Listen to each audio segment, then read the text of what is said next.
I was next. The surgical suite was prepped and the nurse had just called my name. I was about to stand up when my stepmother stepped right in front of me. "You cannot operate on her," she said. The triage nurse froze, looking from her to my chart. The entire pre-op ward went dead quiet. I could not move. Then the head surgeon walked back in. He looked at my stepmother, then at my chart, and his face completely changed as he demanded to know who authorized this cancellation. "My name is Naomi. I am 34 years old, and I never expected to be denied medical care by the woman who married my father. If you are watching this right now, please let me know where you are watching from in the comments.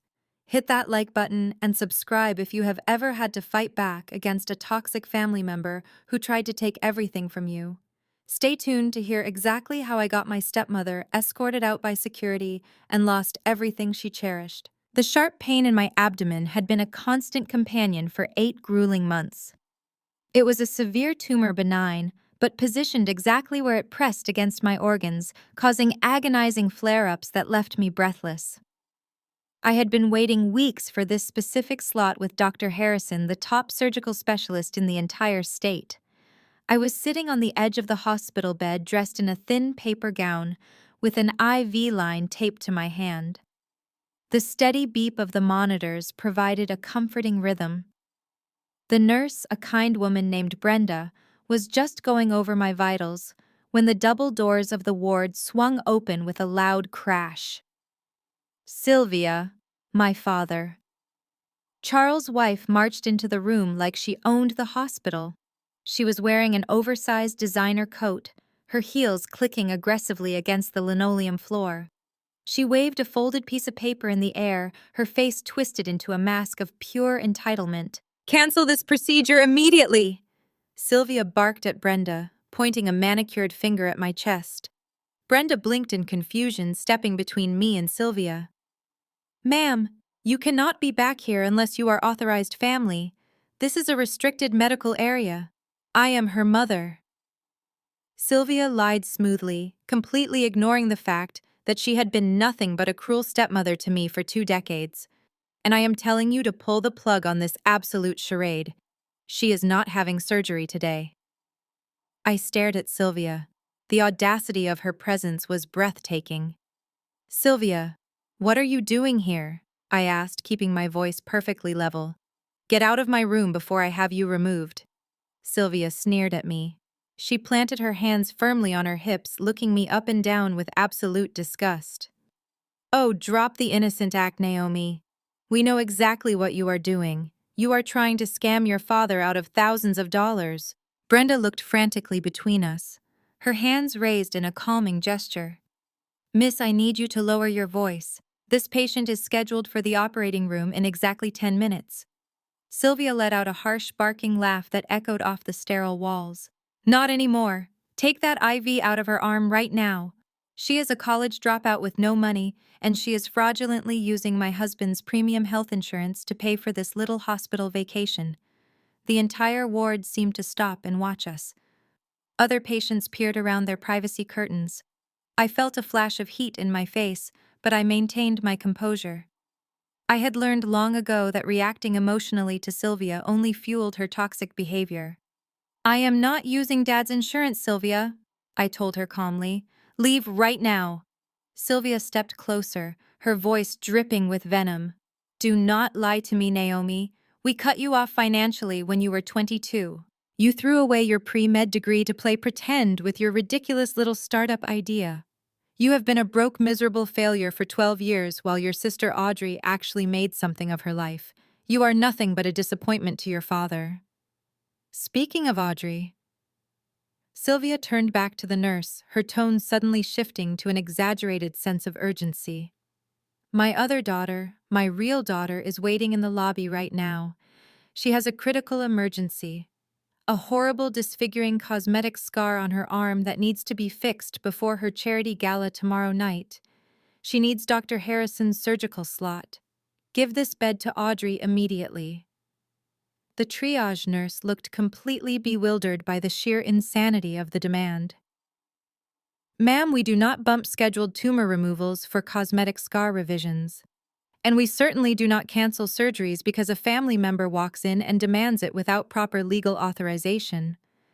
This is a hospital, not a hotel. That is when Sylvia slammed the piece of paper she had been holding onto the rolling medical tray next to my bed.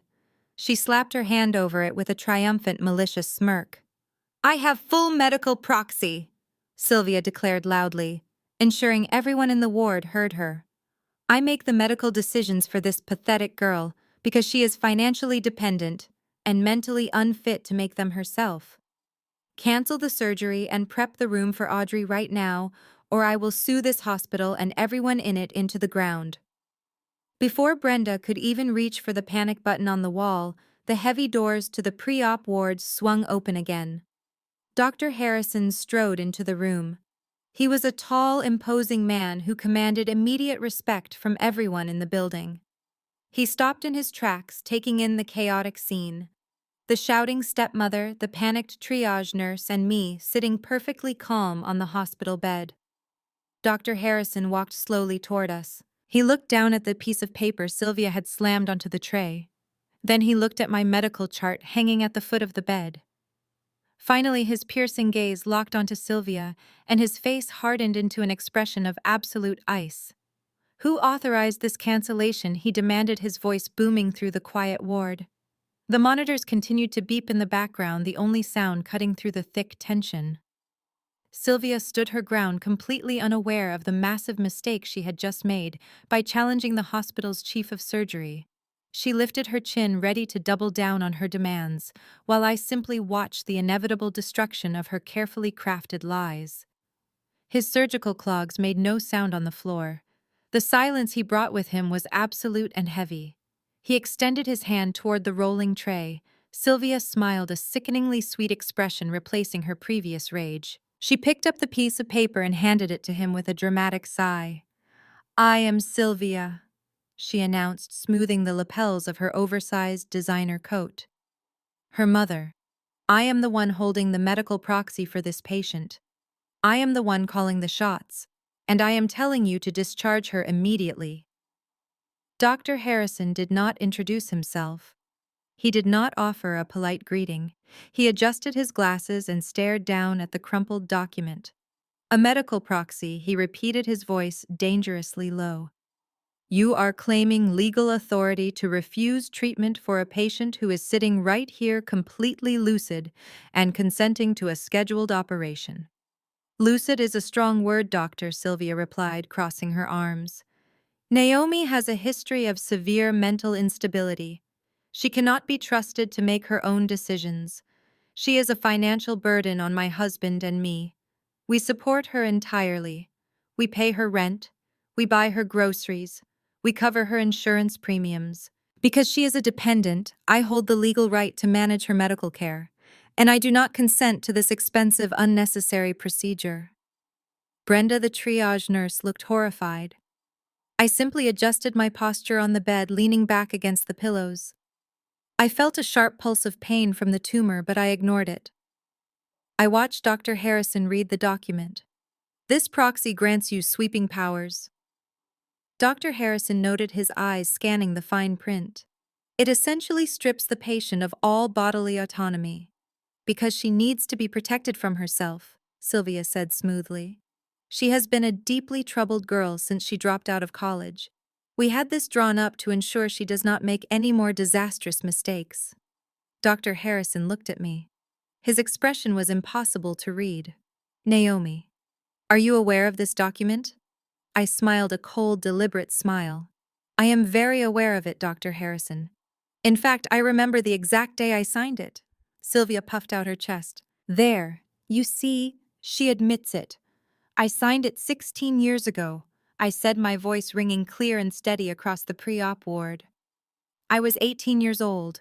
I was being rushed into emergency surgery for a ruptured appendix. My father and Sylvia told me it was a standard hospital consent form. I signed it while I was doubled over in agony, vomiting from the pain." Sylvia bristled. "That is a lie. She signed it last year." I turned my attention to Brenda. "Nurse, if you look closely at the date next to my signature, you will notice something interesting. The year has been altered. Someone used a black pen to change a 0 to a 2. The ink does not even match. It is a crude forgery. Dr. Harrison held the paper closer to the light. His jaw tightened. He ran his thumb over the date line. It is not a forgery, Sylvia snapped, her voice rising in pitch. It is a legally binding document. My husband had it verified. You are obligated by law to follow my directives. I am obligated by law to report medical fraud, Dr. Harrison countered, stepping toward her. Forging a medical proxy to deny care to a patient is a severe federal offense. Altering dates on a legal medical document is a felony. Sylvia took a step back, her confidence cracking just a fraction. But Sylvia had never been one to retreat. Whenever she was caught in a lie, she simply pivoted to a louder, more aggressive demand. She dismissed the forgery accusation with a wave of her hand, as if federal law was merely a suggestion she could choose to ignore. The paperwork is irrelevant, Sylvia declared, echoing down the hallway. The fact remains that you are wasting a prime surgical slot on a hypochondriac. Naomi does not need surgery. She just wants attention. Meanwhile, my real daughter is suffering in your lobby right now. Dr. Harrison lowered the paper. Suffering from what Audrey had a minor mole removed from her shoulder last month, Sylvia explained, shifting to frantic maternal concern. The dermatologist botched the stitches. She has a visible scar, a hideous raised scar right on her shoulder, and she has the annual charity gala tomorrow night. She will be wearing a sleeveless designer gown. The photographers will be everywhere. She cannot possibly walk the red carpet looking like a freak. Brenda let out a small gasp. You want to cancel a scheduled tumor removal for a cosmetic scar revision? It is a medical emergency, Sylvia insisted, pointing a finger at Dr. Harrison. Audrey is an incredibly successful social media influencer. Her brand relies on perfection. This scar is causing her immense psychological distress. She is out in the waiting room right now, crying her eyes out. I demand that you give her this surgical suite immediately. I looked at Dr. Harrison. He was staring at Sylvia like she was a creature from another planet. You stormed into a restricted surgical ward, Dr. Harrison said, pronouncing every syllable with lethal precision. You attempted to use a forged medical proxy to deny a consenting adult a necessary surgical procedure. And you did all of this because your other daughter wants a cosmetic touch-up before a party. It is not a party, it is a high-profile networking event, Sylvia corrected him sharply. And we are paying customers. My husband's insurance is top tier. We expect priority treatment. Naomi can reschedule her little stomach ache for next month. Audrey needs this now. This hospital does not function like a spa for entitled influencers, Brenda said, finally finding her voice. We save lives, we do not fix minor blemishes. Before Brenda could finish her sentence, the automatic doors hissed open.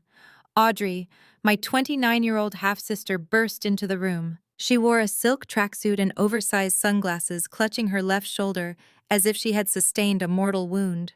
Her face was a mask of theatrical agony, tears streaming down her contoured cheeks. Mom, they told me I cannot come back here, Audrey wailed, ignoring Dr. Harrison. She threw herself toward Sylvia. I cannot take it anymore. The pain is destroying my mental health. You promised me they would fix it today. Sylvia wrapped her arms around her golden child. I know, my sweet girl. We are getting it handled right now. Your sister is just being stubborn and selfish as usual. Audrey pulled off her sunglasses, glaring at me through crocodile tears. She marched to my hospital bed and pulled down her collar to expose her left shoulder. Look at what that butcher of a dermatologist did to me. I squinted, trying to locate this disfigurement. Resting above her collarbone was a faint pink line barely an inch long. It looked like a scratch from a house cat. It is hideous, Audrey shrieked. I have the spring gala tomorrow evening. I am supposed to wear a custom couture gown. Do you have any idea how many photographers will be there? I have 2 million followers relying on me to deliver flawless content. I cannot walk out there looking like Frankenstein. My brand partnerships will drop me. I stared at her, letting the absurdity hang in the sterile air. You want me to cancel the surgical removal of a painful internal tumor so you can fix a paper cut before a photo shoot? It is not a paper cut. Audrey snapped, her voice pitching high enough to make the heart monitor spike. It is a severe cosmetic trauma. You do not understand because you do not care about your appearance. You sit in your apartment doing nothing while I have actual public responsibilities.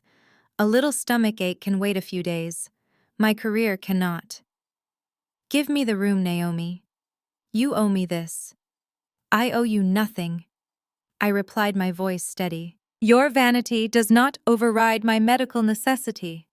Sylvia stepped forward defensively.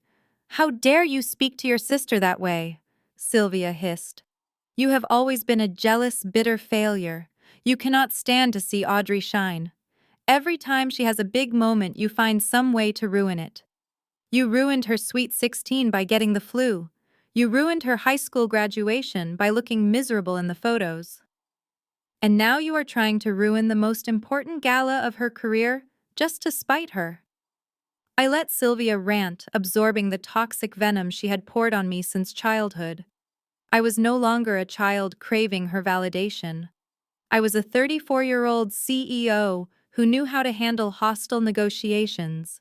You are a deeply selfish person, Naomi, Sylvia continued. You dropped out of college, you drain your father's resources, and you refuse to contribute anything meaningful to this family. The least you could do is step aside and let your sister have this medical slot. You are just taking up space. Get out of that bed right now.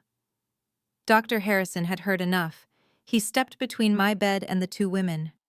I will not ask you again. Dr. Harrison said, his tone leaving no room for debate. Both of you need to leave my pre-op ward immediately. This patient is prepped for a necessary procedure, and you are creating a massive disturbance. If you do not leave, I will have security escort you off the premises. Audrey gasped, clutching her mother's arm. You cannot kick us out. We are paying patients. My husband is a lawyer. I did not raise my voice. I did not match their manic energy. Instead, I turned my attention away from them completely.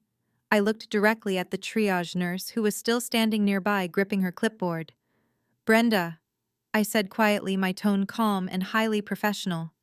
I need you to do something for me before we proceed into the operating room. Yes, ma'am, Brenda replied, stepping closer to my bed and pointedly ignoring Sylvia's outraged sputtering.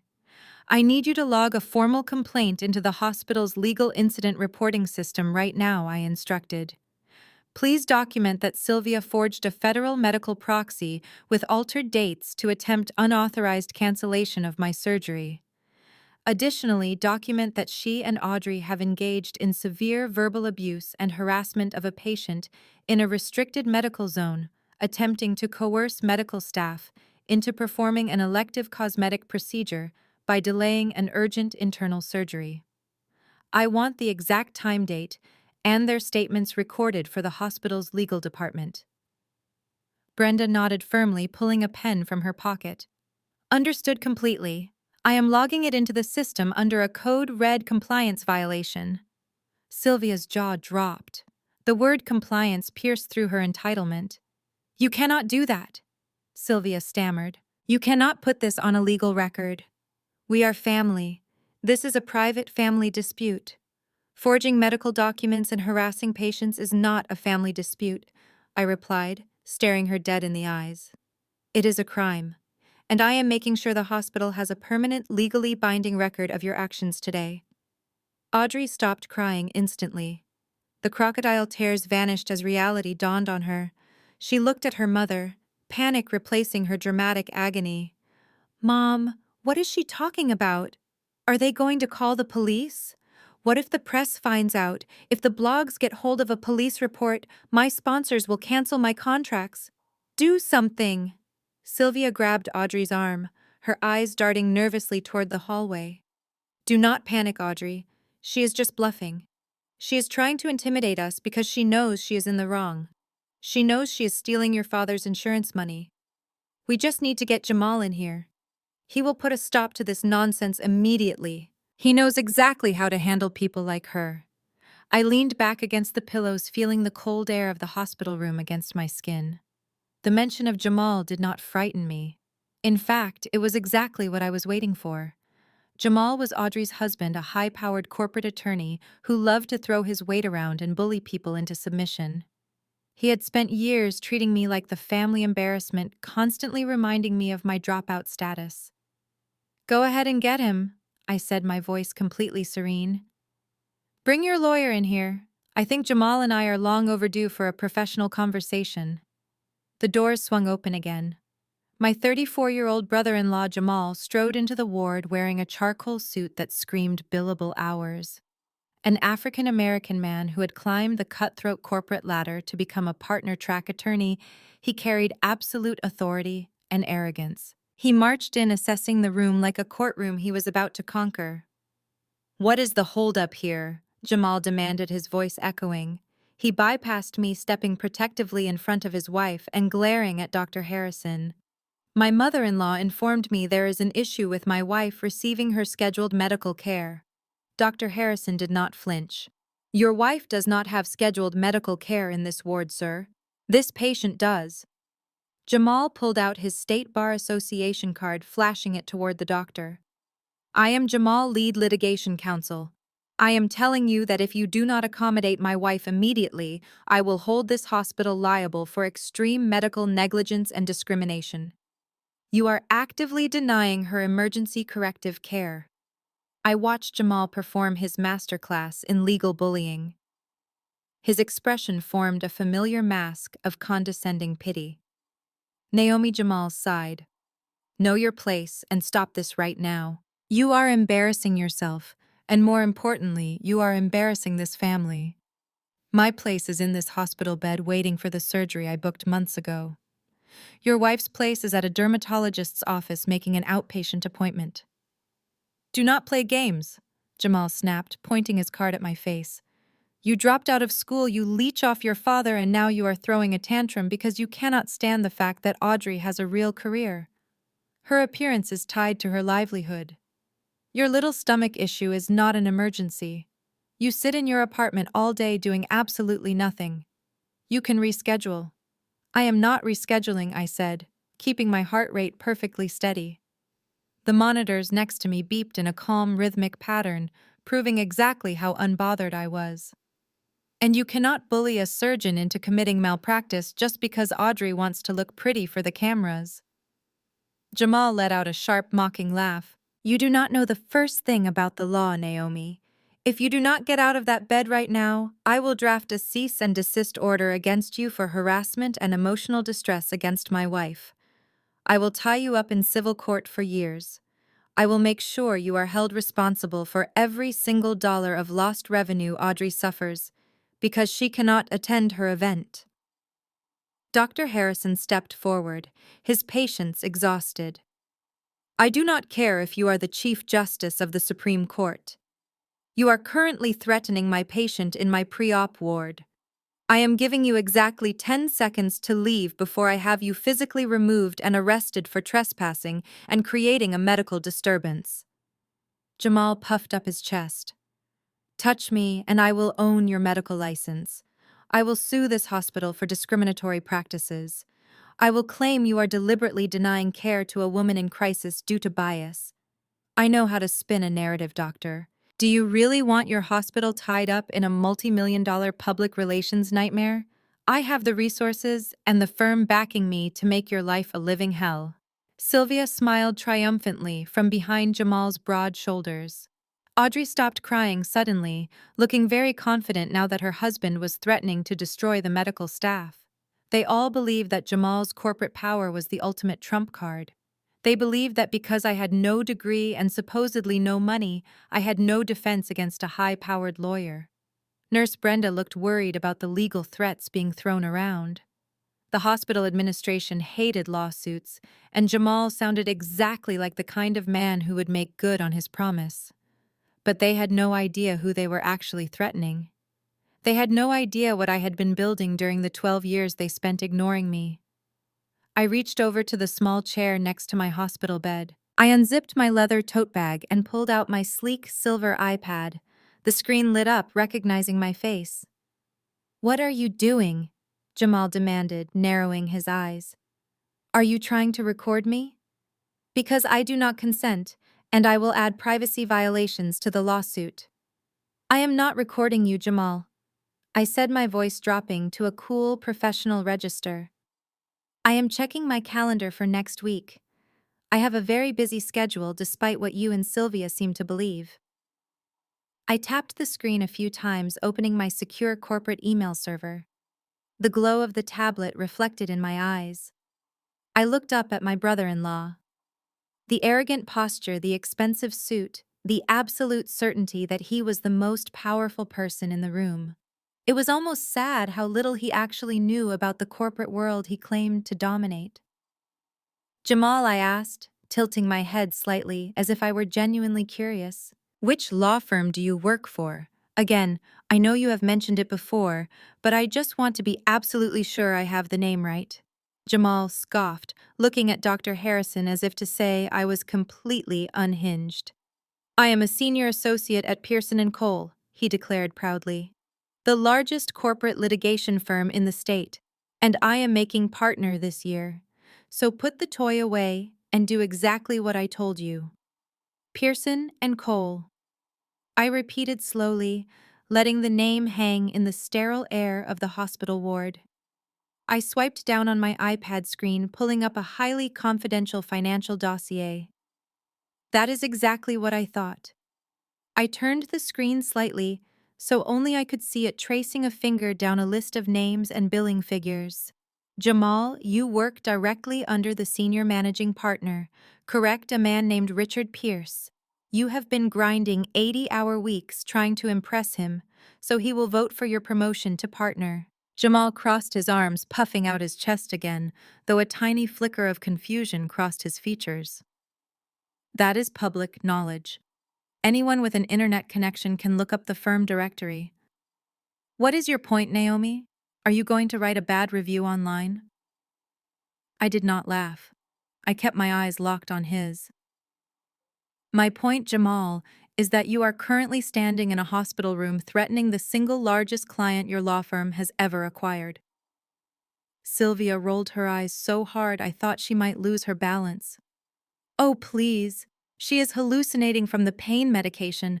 Do not listen to her, Jamal. She cannot even afford her own rent. I ignored my stepmother entirely. My focus was solely on the arrogant attorney who thought he held all the cards.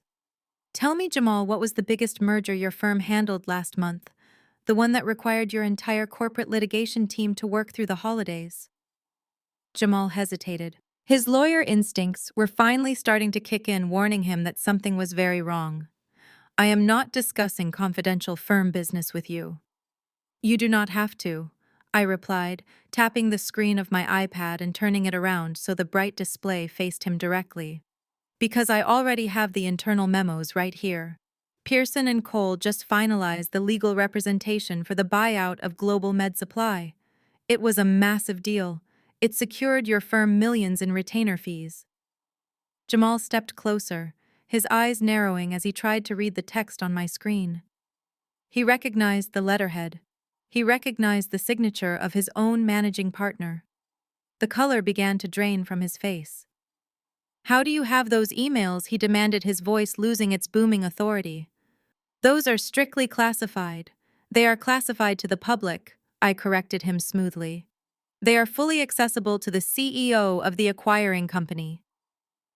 Audrey scoffed from behind him. Jamal, what is she talking about? Tell her to shut up and get out of the bed.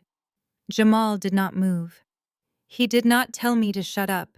He was staring at the glowing screen, his mouth slightly open as his brain struggled to process the information. I am the founder and CEO of Apex Logistics. I stated, my voice echoing with quiet, absolute authority in the sterile room. We are the conglomerate that just bought out Global Med Supply. Which means, Jamal, that my company just inherited your law firm's contract. We are now your biggest client. In fact, I had my financial team run the numbers yesterday.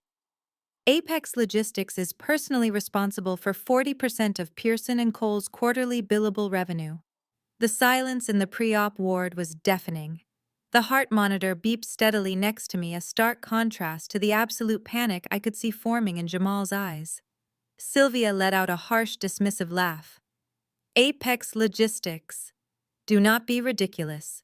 You are a dropout. You do not own a company. Jamal. She is lying. Jamal did not agree with her. He leaned closer to the screen, his eyes scanning the corporate structure chart I had pulled up. He saw my face, my name, and my title listed at the very top of the executive hierarchy. He saw the financial routing numbers that matched the massive retainer deposits his firm had celebrated just weeks ago. The realization hit him like a physical blow. The arrogant, untouchable corporate lawyer suddenly realized he was standing in a hospital room screaming at the woman who paid his salary. "You are the CEO," Jamal whispered, his voice cracking. I nodded once. "And you are a senior associate desperate to make partner, which brings me to my schedule for next week." I tapped the screen again, opening my calendar application. I swiped over to Monday. Monday morning at 9 o'clock, I said, reading the entry aloud. "I have a closed-door meeting with Richard Pierce and the rest of the senior equity partners at your firm. The agenda is a full review of the legal team assigned to the Apex Logistics account. Because my company represents 40% of their revenue, they have given me executive privilege to approve or reject the lawyers handling our files." Jamal took a step back, his eyes wide with horror. "They want to know who I feel comfortable working with?" I continued, my tone conversational but laced with lethal implications. "They are specifically asking for my input on which senior associates deserve to be elevated to partner. They want to make sure the new partners are people I trust. People who display excellent judgment, professional ethics, and outstanding character." Audrey tugged on Jamal's sleeve. "Jamal, what is she saying? Tell them to kick her out. My scar is starting to hurt again." Jamal completely ignored his wife. He was looking at me as if I had just grown a second head. The woman he had spent the last 10 minutes belittling, the woman he had called a leech and a failure, was actually a multi-millionaire who held his entire career trajectory in the palm of her hand. I looked him up and down, letting the full weight of the power shift settle over him. "Tell me, Jamal, how do you think Richard Pierce will react when I sit down in his office on Monday morning and tell him that his top candidate for partner just stormed into my hospital room? How will the equity partners respond when I show them the legal incident report, proving you threatened a chief surgeon with a fraudulent discrimination lawsuit just to get your wife a cosmetic touch-up?" Jamal swallowed hard. His throat bobbed. He opened his mouth to speak, but no words came out. The blustering, aggressive attorney had vanished completely. "If I tell them I am pulling the Apex Logistics account because of your behavior today," I said, my voice dropping to a whisper that carried perfectly across the quiet room, "how fast do you think they will fire you? Will it take an hour? Or will they have security packing up your desk before I even leave the building?" Sylvia finally realized something was terribly wrong. She stepped forward, pointing at me. "Jamal, do not let her threaten you. She is making this all up. Call her bluff." Jamal slowly turned his head to look at his mother-in-law. The sheer terror in his eyes finally made Sylvia shut her mouth. This was not a bluff. This was a corporate execution, and Jamal knew he was standing right on the trapdoor. The power in the room had entirely reversed. The college dropout was holding the axe, and the golden child's husband was waiting for it to fall. Audrey, oblivious to the shift in leverage, stomped her foot against the hospital floor. She looked at Jamal, expecting him to unleash his legal expertise.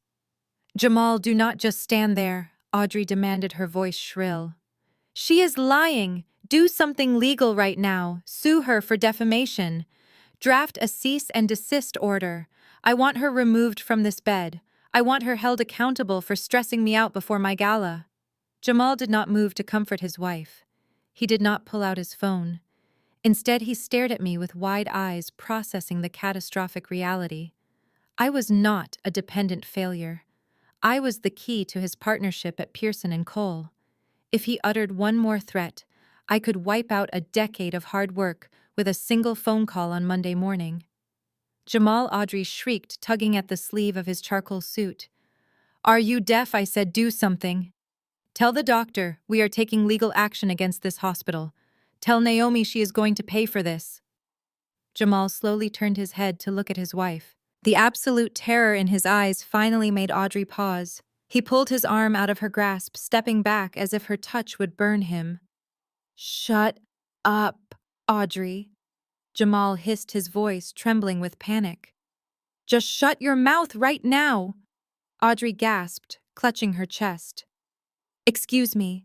How dare you speak to me like that? I am your wife. You are supposed to protect me." "I am trying to protect myself," Jamal shot back, wiping sweat from his forehead. He turned back to me, and the transformation was remarkable. The arrogant corporate bulldog was replaced by a desperate, groveling employee. He swallowed hard, adjusting his tie with shaking hands. "Ms. Vance, please understand that I was unaware of your position. I had no idea about the Apex Logistics acquisition. My reactions were based on misinformation provided by my mother-in-law." "Jamal, what are you doing?" Sylvia demanded. "Do not apologize. You are a high-powered attorney. You do not cower before a dropout." "She is not a dropout." Jamal snapped, his professional survival instincts overriding familial loyalty. "She is the CEO of a multi-million-dollar logistics conglomerate. She is the biggest client my firm has signed. She holds the power to veto my partnership. If she walks away, my career is over. I will be fired by Tuesday." Sylvia scoffed, crossing her arms. "That is absurd. You are letting her intimidate you with a shiny iPad. You are a lawyer. Enforce my medical proxy."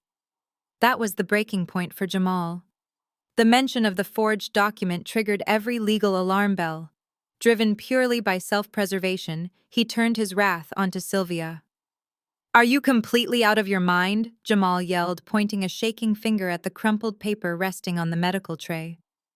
"You presented a fraudulent legal document to a chief of surgery. You attempted to use an altered medical proxy to deny a lucid patient necessary medical care." "It is not fraudulent," Sylvia insisted, her voice wavering. "I am her mother. I have rights." "You are her stepmother," Jamal corrected, ruthlessly towering over her. "And that proxy is 16 years old with a visibly altered date. Forging a medical document is a federal crime. It is a severe felony. You just handed Dr. Harrison physical evidence of your intent to commit medical fraud, and you dragged me into this room to defend it." Jamal was breathing heavily now, pacing the small space. "I am an officer of the court. My license to practice law requires me to uphold strict ethical standards. If I defend a forged document, I could be disbarred. I could lose everything I have worked for. I will not let you drag me down." "You are overreacting," Sylvia stammered, looking around for support. "Nobody is going to prison over a simple signature. People go to federal prison for exactly this," Jamal barked. He turned to Dr. Harrison, raising his hands in complete surrender. "Doctor, please let the record show that I had zero prior knowledge of this forged document. I was brought here under false pretenses by my wife and her mother. I do not support their actions. I do not represent them in any legal capacity." He turned back to me, offering a stiff, terrified bow. "Ms. Vance, I sincerely apologize for my earlier behavior. It was profoundly unprofessional. I will be leaving now. Please do not let my presence here today reflect poorly on Pearson and Cole." "Jamal, you cannot leave me here!" Audrey shrieked, her voice echoing down the hallway. She reached for him again, but he physically sidestepped her, moving toward the double doors. "My shoulder still needs to be fixed. You promised you would handle this." "Handle it yourself, Audrey," Jamal said coldly, pulling his phone from his pocket. "I am removing myself from this situation before I become an accessory to a federal crime. Do not call me until you leave this building." With that, Jamal pushed through the heavy doors and marched down the hallway, leaving his wife and mother-in-law completely defenseless. The sound of his expensive shoes clicking away felt like a drumbeat of absolute victory. Audrey stood frozen in the middle of the room, staring at the closed doors. Her hands trembled as she touched her styled hair. She looked at her mother, her eyes wide with confusion and mounting panic. "Mom." Audrey whimpered, her confident influencer persona shattered into pieces. "Why did he just leave us here? Why is he talking about federal crimes?" Sylvia had no answers. The formidable matriarch who controlled our family through fear and financial manipulation for decades was speechless. The ultimate weapon she relied upon, her wealthy son-in-law, had just defected to save his own skin, leaving them completely exposed to the legal consequences of their actions. The silence in the room was abruptly shattered by the sound of heavy, panicked footsteps echoing down the hospital corridor. The double doors to the pre-op ward swung open for the fourth time that morning, revealing my biological father, Charles. He was out of breath, his face flushed red, clutching a leather briefcase, as if it were a life preserver. He must have received a frantic text message from Sylvia or Audrey the moment Jamal walked out the door. Charles scanned the room, taking in the chaotic scene. He saw Dr. Harrison standing with his arms crossed, Nurse Brenda gripping the incident report clipboard, Sylvia looking utterly defeated, and Audrey weeping mascara streaks onto her silk tracksuit. Finally, his eyes landed on me. I was sitting on the hospital bed, an IV line still taped to the back of my hand, waiting for a surgical procedure to remove a painful tumor. A normal father would have rushed to his daughter's side to ask if she was okay. A normal father would have been concerned about the impending operation. Charles did not even pause to look at the medical equipment surrounding me. Instead, he marched straight toward Sylvia, placing a comforting hand on her shoulder before turning his furious gaze entirely on me. "Naomi, what on earth is going on here?" Charles demanded, his voice trembling with a mixture of fear and misplaced rage. I passed Jamal in the parking lot. He was practically sprinting to his car. He refused to even look at me. He just muttered something about federal crimes and severing ties with this family. What did you do to him? What did you say to make my son-in-law walk out on us?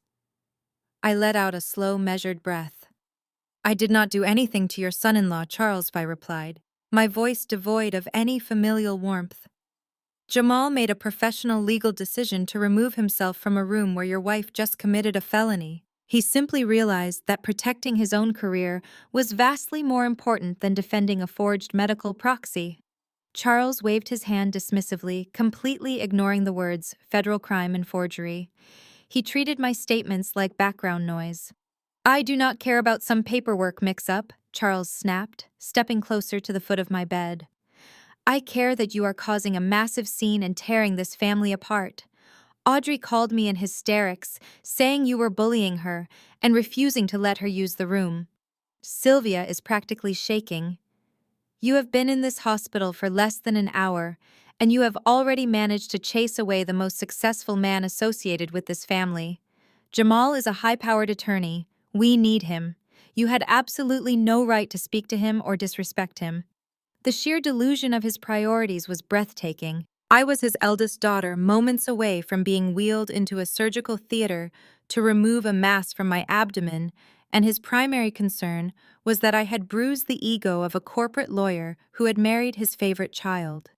"I am not the one who disrespected anyone," I said, keeping my posture completely relaxed. Sylvia marched into this restricted medical ward and demanded my surgery be cancelled so Audrey could fix a tiny blemish on her shoulder.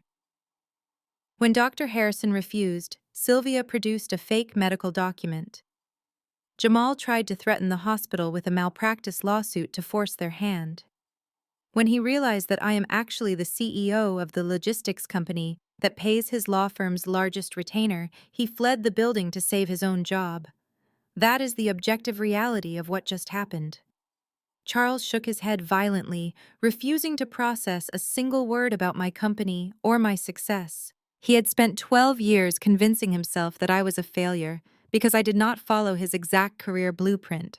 Acknowledging my position as a CEO would mean acknowledging he had been wrong to disown me. That was a psychological leap his fragile ego simply could not make. "Stop making up these ridiculous fantasies," Naomi, Charles yelled, his face turning a deeper shade of crimson. "You are not a CEO. You are a dropout who cannot even manage a simple family relationship. You have always been selfish. You have always tried to steal the spotlight from your sister." Audrey has a massive charity gala tomorrow night. She is a public figure.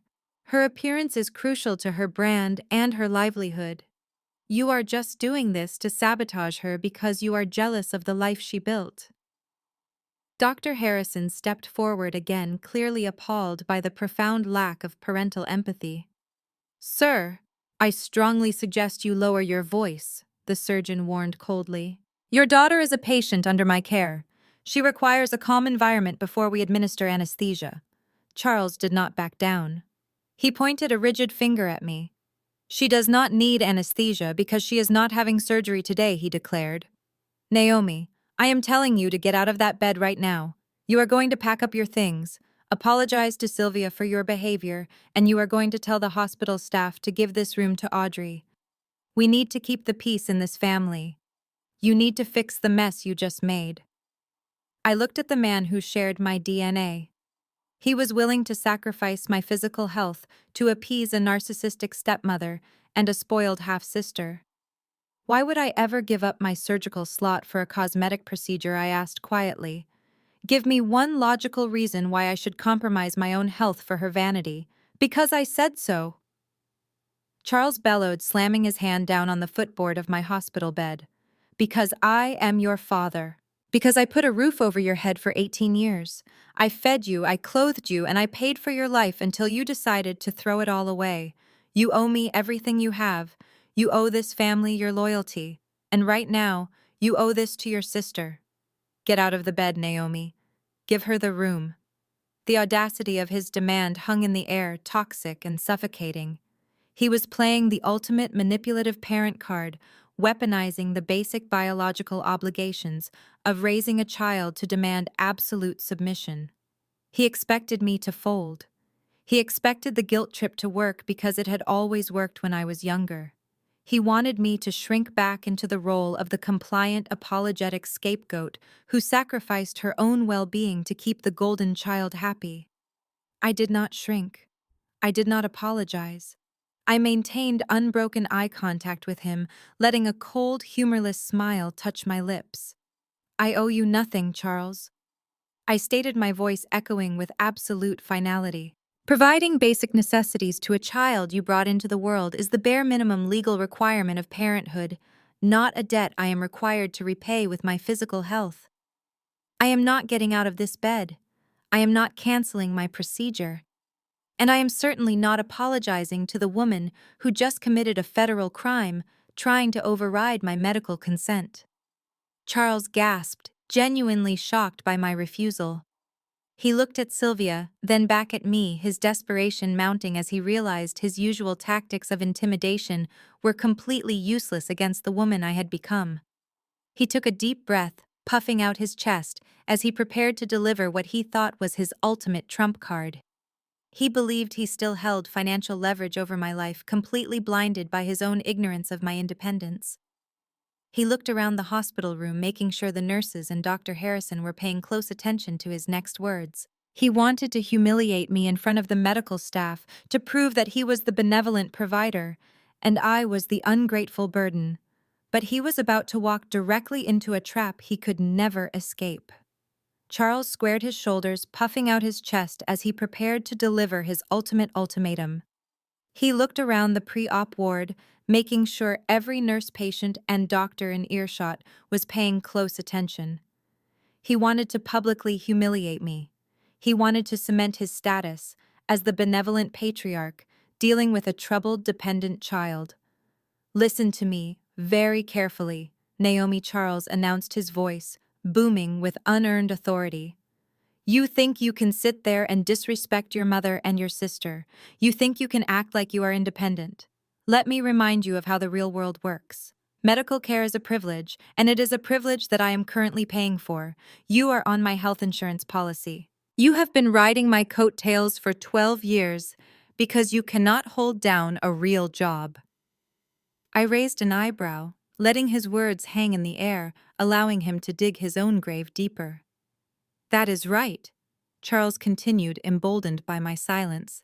This entire surgery, this hospital bed, the monitors, the medication, it is all being billed to my premium family plan. I am the primary policyholder, which means I am the one footing the bill for this unnecessary procedure. So as the person paying for this room, I am officially withdrawing my financial authorization. Charles turned to Nurse Brenda with a smug, self-satisfied grin. Nurse, you can go ahead and pull her billing file. Cancel the insurance claim immediately. I refuse to pay a single dime for this surgery. My policy will not cover her. Now clean up this area and give the room to Audrey so she can get her scar fixed. I am authorizing my insurance to cover Audrey's procedure instead. She is the one who actually deserves premium medical care today. Sylvia smiled brightly, stepping up next to her husband. She looked absolutely thrilled, convinced that Charles had just solved their problem by cutting off my imaginary financial lifeline.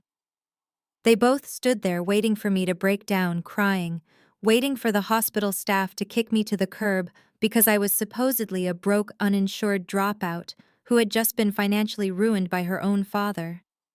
Dr. Harrison did not call for security to escort me out. He did not look at me with pity. Instead, he simply reached into his lab coat and pulled out his clinical tablet. He tapped the screen a few times, his face perfectly impassive. The silence in the room stretched out thick and heavy as the chief of surgery reviewed my administrative file. Sir Dr. Harrison said, his voice cutting through the tension like a scalpel. I am not sure what policy you are referring to, but I can assure you that Naomi is not listed as a dependent on your insurance. In fact, her billing profile has absolutely nothing to do with you, your family plan, or your financial authorization. Charles frowned, his smug expression faltering almost instantly. That is impossible. Check the system again. She does not have a job. She cannot afford this kind of specialized surgical care on her own. The out-of-pocket costs would bankrupt her. She must be using my information illegally. Dr. Harrison swiped across his screen with calm precision. There is no mistake here. Naomi is registered in our network as a VIP Platinum patient. Her medical expenses are fully covered under a premium independent corporate policy paid entirely in full upfront. You have zero financial authority over her care, and you have zero ability to cancel her billing. Sylvia gasped loudly, her eyes darting between Charles and the doctor. A VIP Platinum patient. Sylvia repeated, her voice pitching upward in absolute disbelief. That level of care costs tens of thousands of dollars just to initiate. There is no way she has that kind of money. She is lying to you, doctor. She must have stolen someone else's identity or committed credit card fraud. I let out a soft, genuine laugh. It was the first time I had laughed all morning. The sound echoed in the quiet ward, drawing their horrified attention back to me. I did not steal anyone's identity, Sylvia, I said calmly, maintaining direct eye contact with my stepmother. And Charles, you have not paid a single medical bill for me since the day you kicked me out of your house 12 years ago. I was removed from your insurance policy the moment I left. I have been paying for my own premium health care for the better part of a decade. Charles stared at me, his face turning pale as the reality began to set in. But how he stammered, his confident posture collapsing entirely. How are you paying for VIP medical care? You dropped out of pre-med. You have nothing. I adjusted my posture, sitting up slightly straighter on the hospital bed. Because I am the founder and chief executive officer of Apex Healthcare Solutions, I explained, keeping my tone highly professional and completely devoid of emotion. We are a corporate technology firm that specializes in medical data management and hospital logistics. Sylvia shook her head violently, refusing to accept the truth that was unfolding right in front of her. No. Jamal said you were a logistics CEO, but that cannot be right. You are a college dropout. You do not run a healthcare technology company. I actually do, I replied smoothly. And what is even more interesting is our corporate client list. You see, Charles I, do not just have an excellent private insurance policy. My company actually engineered the entire billing software network that this hospital currently uses. We built the secure database that Dr. Harrison is looking at right now. We designed the logistical infrastructure that manages every single patient record in this building. Charles physically recoiled, taking a clumsy step back, as if I had struck him. He looked at Dr. Harrison, desperately searching for a denial, but the surgeon simply nodded in solemn confirmation. "It is true," Dr. Harrison said, his tone commanding absolute respect from everyone present. "Apex Healthcare Solutions is our primary technology vendor. Furthermore, Naomi's company is the largest private benefactor of this hospital's surgical wing. She personally funded the new neurological research center on the fourth floor. She is a highly respected member of our medical community." I watched the color drain completely from my father's face. The man who had walked in here expecting to wield his wallet like a weapon was suddenly realizing he was standing in a kingdom that I practically owned. He was a minnow trying to threaten a shark in its own waters. "Let me make this perfectly clear for both of you," I said, my voice echoing with the quiet power of a woman who had built an empire from the ground up. "I am not a dependent. I am not a helpless child begging for your financial scraps. My company manages the logistical framework for this entire medical facility. I hold more authority in this building than the hospital administrators. I have direct lines to the board of directors. I fund the very surgical theaters you are currently standing in." Sylvia looked like she was going to be physically sick. She grabbed Charles's arm, her manicured fingers digging into his suit jacket. "Charles, do something," she whispered frantically. "Tell them who we are." But Charles had nothing left to say and nothing left to do. His entire worldview, the false narrative he had constructed to make himself feel superior, had just been obliterated in front of a dozen witnesses. He had tried to use his financial status to bully me, only to discover that my net worth dwarfed his by an astronomical margin. "You walked in here demanding that I give up my surgical slot for Audrey." I continued, driving the final nail into the coffin of his ego. "You demanded that I sacrifice my health so your golden child could get a cosmetic fix for a tiny scratch. You tried to use money as a leash to pull me back into line. But you have no leash, Charles. You have no power here. You are just a man screaming in a hospital that is run on the software I built, protected by the security protocols I designed, and funded by the millions of dollars I earned completely without your help." The heavy silence that followed my declaration was absolute. Charles stood with his mouth slightly open, the arrogant patriarch completely dismantled by the very daughter he had discarded. He looked around the room, perhaps hoping someone would contradict me, but the expressions on the faces of the medical staff only confirmed his new reality. Sylvia, however, was not one to process defeat gracefully.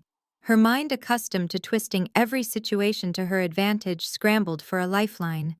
She glanced at the medical tray where the forged proxy still sat under Dr. Harrison's hand. I saw her eyes dart toward the paper. I knew exactly what she was calculating. The financial humiliation was one thing, but the physical evidence of her crime was sitting right there in the open. "Dr. Harrison," I said, keeping my voice chillingly calm and cutting through Sylvia's frantic internal monologue. "I believe we have indulged this disruption long enough. Please contact hospital security and the compliance officer immediately." Charles snapped out of his stupor. "Now wait just a minute, Naomi. There is no need to escalate this further. We had a misunderstanding. We are leaving right now."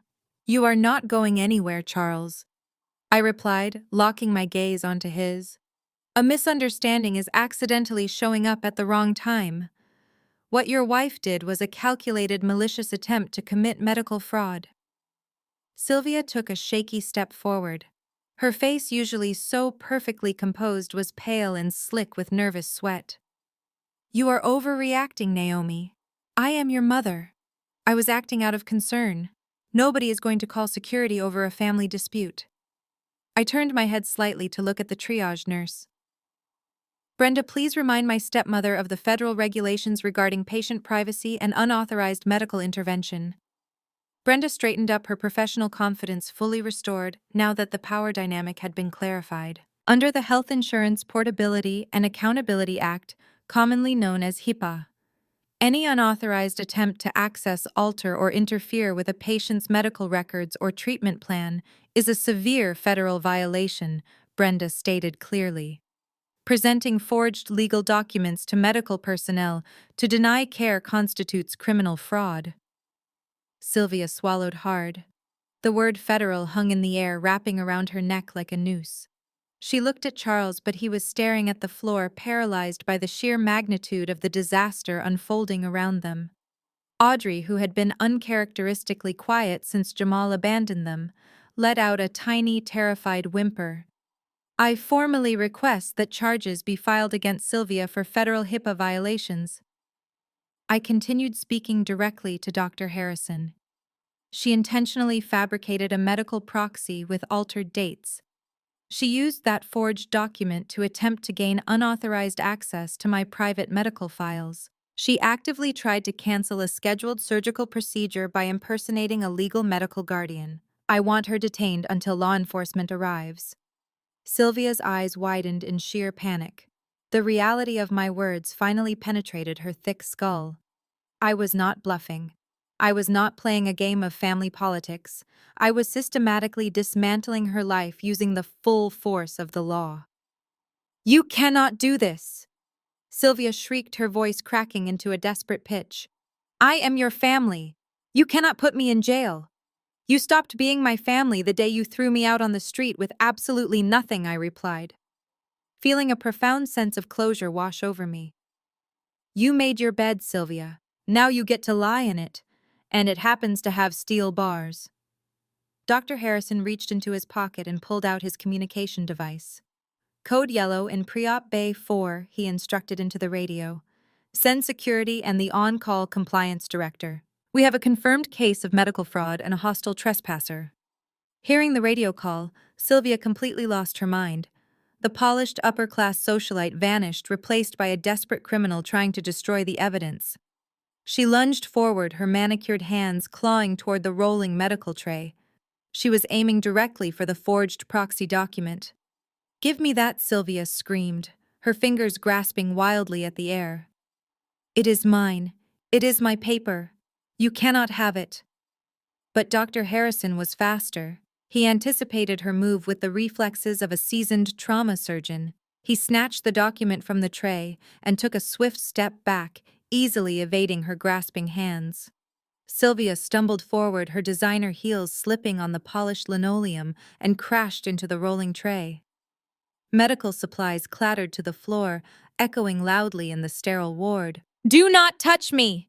Sylvia shrieked, flailing her arms as Brenda moved quickly to steady the tray and protect the monitoring equipment. Charles finally sprang into action, grabbing Sylvia by the shoulders and pulling her back. Sylvia, stop it! Charles hissed, his voice frantic. You are making it worse. I have to get the paper, Charles, Sylvia sobbed, her composure entirely shattered. She is going to have me arrested. Get the paper from him. Charles looked at Dr. Harrison, but the surgeon stood his ground, holding the forged document safely out of reach. The heavy double doors of the pre-op ward swung open with a resounding crash. 4 hospital security guards, flanked by a woman in a sharp business suit, marched into the room. Their expressions were grim and highly authoritative. Dr. Harrison, the lead security guard, said, assessing the chaotic scene. We received a code yellow. Dr. Harrison nodded, gesturing toward Sylvia. This woman presented a fraudulent legal document to my staff in an attempt to cancel a patient's surgery and illegally access protected health information. She also just attempted to physically assault me to destroy the evidence. Dr. Harrison held out the crumpled date-altered medical proxy. The lead security guard stepped forward and took the document, sealing it instantly in a clear plastic evidence folder he pulled from his utility belt. Sylvia let out a strangled wail as she watched the paper disappear. That was the moment she knew it was over. There was no talking her way out of this. There was no manipulating the narrative. She had handed them the murder weapon covered in her own fingerprints. The woman in the business suit stepped forward. I am the hospital's chief compliance officer, she announced. Based on the documentation and the statements from the medical staff, we are initiating a full federal HIPAA breach protocol. Security, please detain this woman in a holding room and contact the local authorities. 2 robust security guards moved swiftly toward Sylvia, They flanked her on both sides, their hands resting firmly on their utility belts. "Ma'am, you need to come with us right now," the lead guard ordered. "No," Sylvia cried, trying to pull away from them. "Charles, do not let them take me." "Audrey, call Jamal. Call your husband. Tell him to come back. We need a lawyer." Audrey just backed away, pressing herself against the wall, shaking her head. "Jamal is gone, Mom. He left us." Sylvia looked at me one last time. Her eyes were filled with absolute hatred but also profound terror. The power she had wielded over me for 2 decades was completely eradicated. She was no longer the wicked stepmother ruling a kingdom of wealth and privilege. She was just a common criminal being escorted out by hospital security. "Take her away," I said, my voice steady and resolute. "And please ensure she is banned from this facility permanently." The guards took Sylvia by the arms and marched her out of the ward. Her desperate sobs echoed down the hallway, fading slowly into the distance. Charles stood completely alone, watching his wife being dragged away to face federal charges, knowing he was entirely powerless to stop it. The heavy double doors swung shut with a definitive thud, cutting off the last of Sylvia's frantic, echoing screams. The silence that rushed back into the pre-op ward was absolute, thick, and utterly suffocating. Charles stood completely frozen in the center of the room. His hands hung limply at his sides, his expensive suit looking suddenly ill-fitting as his shoulders slumped. His wide, terrified eyes remained fixed on the doors where his wife had just been marched out like a common street criminal.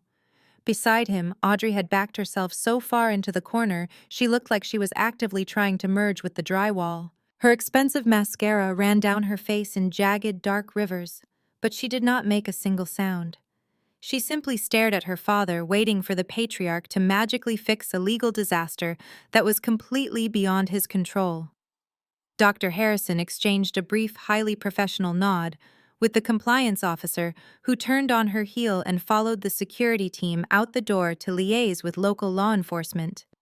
The surgeon then turned his attention back to my digital chart, completely unbothered by the total destruction of my father's fragile ego. Brenda, the triage nurse, let out a long, shaky breath and began quietly picking up the medical supplies Sylvia had knocked onto the linoleum floor. The rhythmic beeping of my heart monitor was the only sound proving that time was still moving forward. I sat upright on my hospital bed, adjusting the thin paper gown around my shoulders. I felt my heart rate settle into a slow, incredibly steady rhythm. For over 12 years, I had watched Charles enable Sylvia's cruelty. I had watched him stand by silently while she tore me down, threw me out of my childhood home, and claimed my hard-earned achievements as her own. Now the tables were completely turned, and I watched the realization physically hit him. He was losing everything, and he was powerless to stop it. Charles slowly turned his head to look at me. The profound shock in his eyes rapidly morphed into something incredibly ugly and desperate. His face, already flushed from the chaos of the security intervention, darkened with a toxic mixture of public humiliation and burning fury. He took a heavy, aggressive step toward my bed. He was a man accustomed to buying his way out of consequences, and I could see the gears turning in his head as he calculated exactly how much it would cost to buy his wife's freedom. Naomi, Charles began, his voice gravelly and forced. He cleared his throat, trying to summon the booming, authoritative tone he had used to terrorize me during my youth. "You need to stop this right now. You have made your point. You humiliated us in public. You showed off your little logistics company and your fancy VIP status. But letting them arrest Sylvia is crossing a line you can never uncross. Call the hospital administration. Tell them it was a huge misunderstanding. Tell them you absolutely refuse to press charges against your own mother." I looked at him with complete and absolute indifference. "I do not lie to federal investigators, Charles. What Sylvia did is a severe felony. She made her choice when she deliberately altered the dates on that medical proxy, and you made yours when you stood there and loudly supported her actions. I am not lifting a single finger to save either of you from the consequences of your own arrogance." Charles gripped the metal footboard of my bed, his knuckles turning stark white from the pressure. He leaned closer, lowering his voice into a vicious, threatening hiss. "You listen to me, you ungrateful brat. I am your father, and I am telling you to fix this disaster. Sylvia is my wife. She is Audrey's mother. If she goes to federal prison for medical fraud, it will permanently destroy this family. It will ruin Audrey's public reputation and destroy her influencer career. I will not allow you to tear my life apart just because you hold a pathetic childhood grudge. Your life is being destroyed by your own criminal actions, I replied smoothly, not breaking eye contact for a millisecond. And Audrey's reputation was ruined the exact second her high-powered lawyer husband walked out on her to save his own legal license. I have a scheduled surgery to prepare for. I highly suggest you leave this ward before Dr. Harrison has security remove you in handcuffs as well. Charles pushed himself violently away from the bed. He was breathing heavily, his chest heaving under his tailored jacket. He realized that intimidation was completely failing. He realized that basic logic was useless against my boundaries. So pushed into an absolute corner, he reached for the one weapon he believed he still controlled, the one massive financial leash he thought could finally bring me to my knees. He stood up straight aggressively, adjusting his tie, a cruel, triumphant smirk spreading across his face. Fine, Charles sneered, his voice ringing out loud and clear across the quiet ward. If you want to play hardball, Naomi, we will play hardball. You think you are so brilliant. You think you are so independent with your logistics company and your premium insurance. But you are forgetting something very important.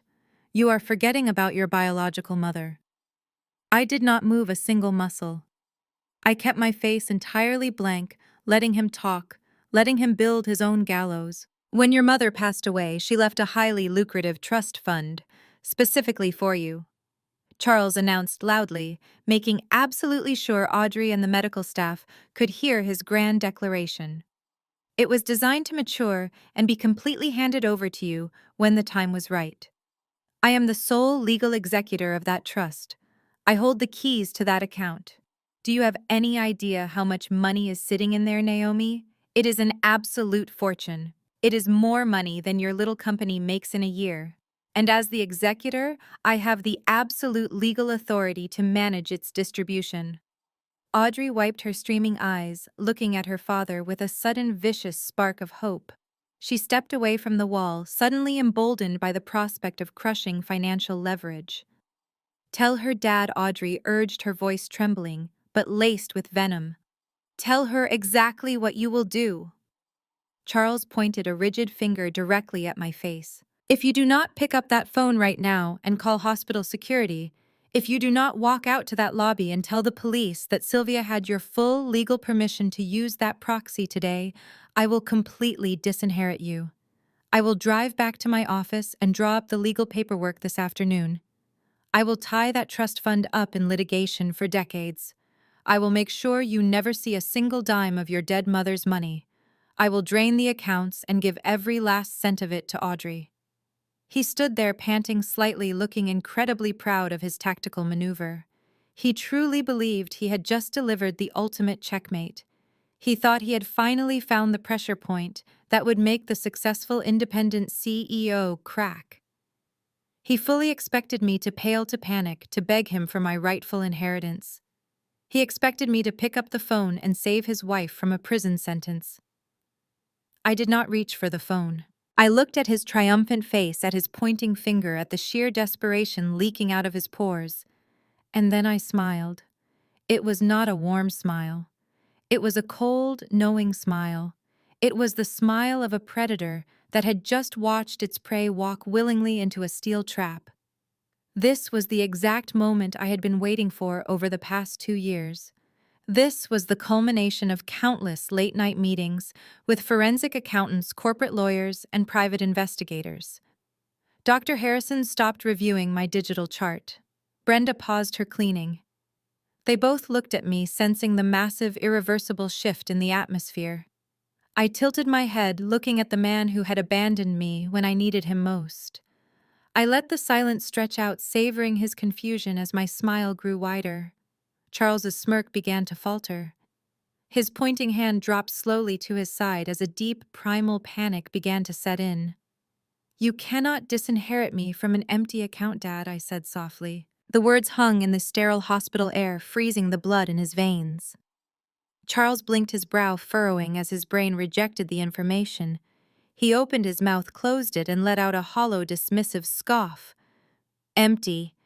Charles repeated again, trying to inject mockery into his trembling voice. You have no idea what you are talking about. The trust is perfectly secure. It is managed by a top financial firm. It was managed by a top financial firm. I corrected him, my voice devoid of sympathy. Until you and Sylvia gained full executor control during my sophomore year of college, the exact same year you decided I was a failure and kicked me out of the house. You did not cut me off because I dropped out of pre-med. You cut me off because you needed me gone to drain my inheritance without me asking inconvenient questions. I unzipped my tote bag and reached inside. My fingers closed around a heavy, spiral-bound document. I pulled it out and tossed it onto the rolling medical tray. It landed with a heavy, satisfying thud. The cover featured the logo of an elite forensic accounting firm. What is that? Charles asked, taking a hesitant step backward. His eyes were glued to the thick stack of paper. That is a certified forensic financial audit, I stated, tapping the cover.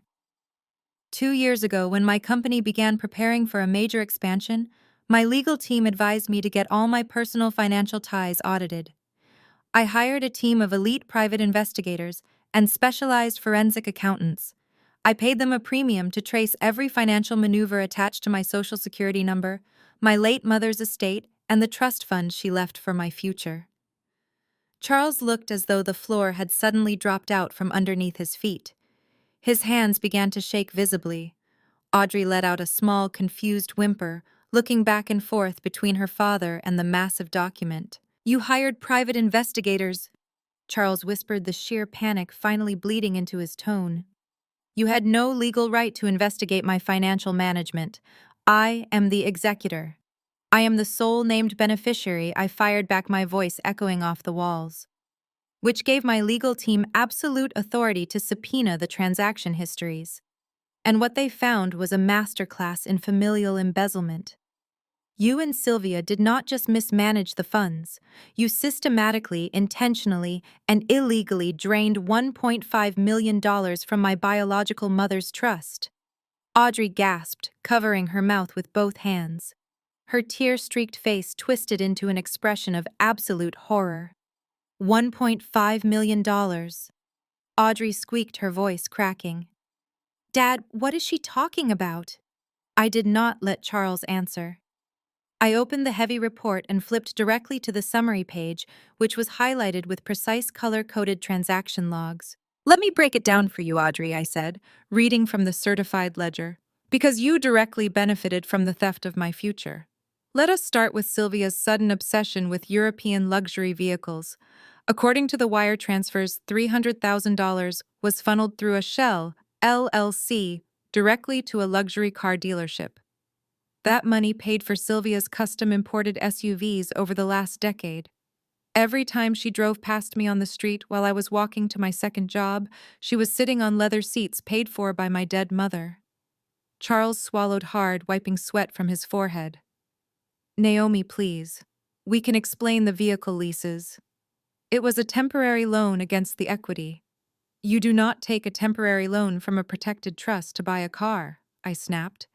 But the cars are just the beginning. Let us talk about the wedding of the century. Audrey, your lavish fairy tale wedding to Jamal. Audrey physically recoiled.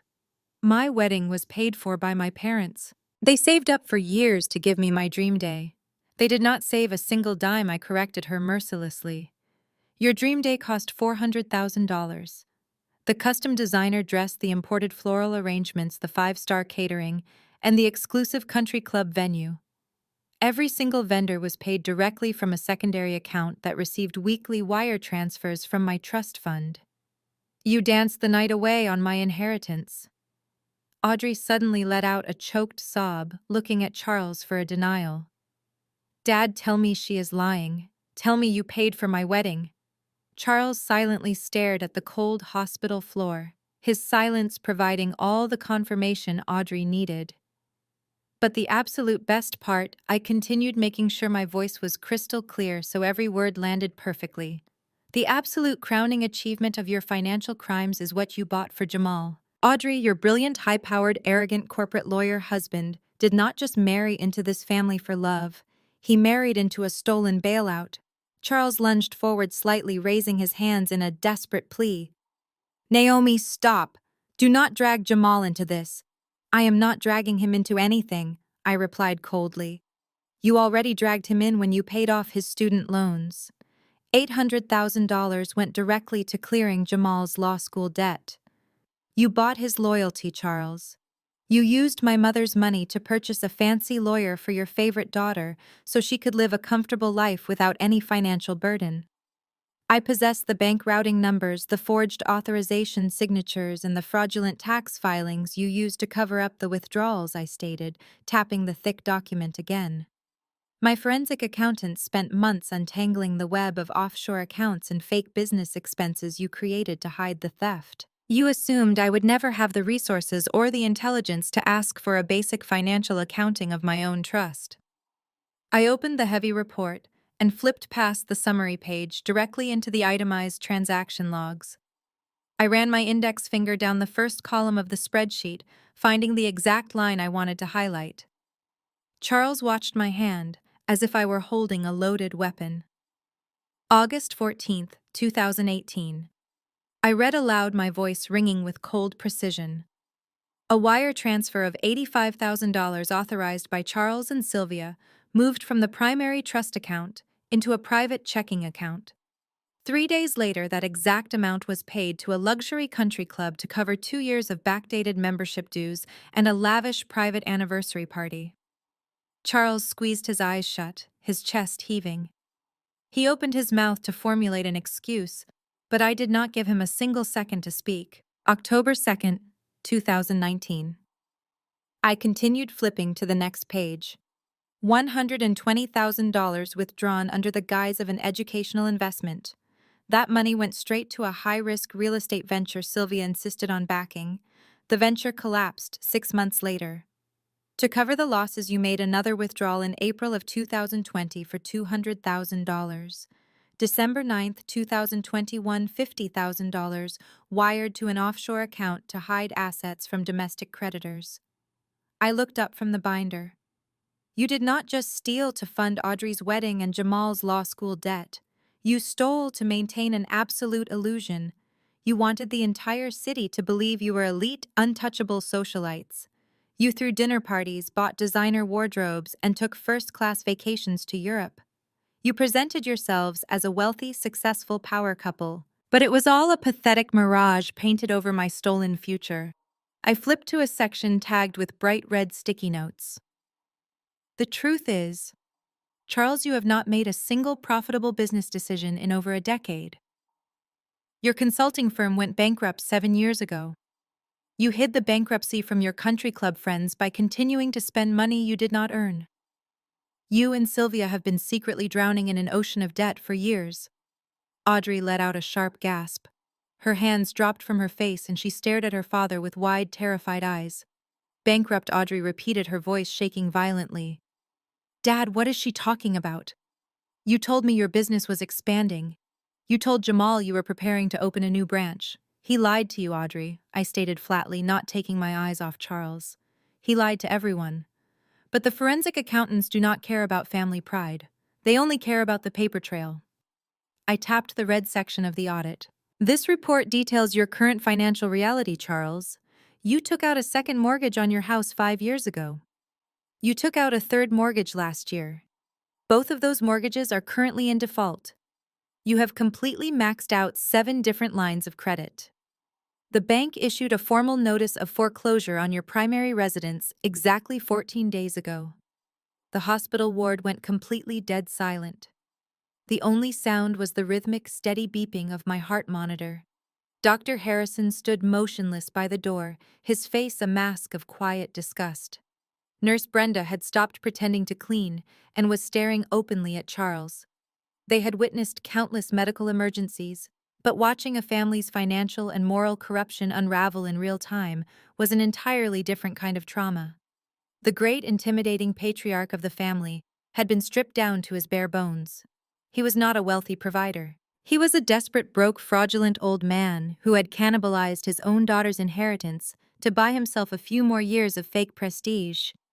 Charles, physically deflated, he slumped forward, leaning his weight against the rolling medical tray as if his legs could no longer support him. He looked at the floor, unable to make eye contact with me, with the medical staff, or even with his favorite child. The foreclosure notice is what pushed Sylvia over the edge. I continued connecting the final dots for the audience in the room. That is why she was so desperate today. She knew the money was completely gone. She knew the banks were coming to seize the house and the cars.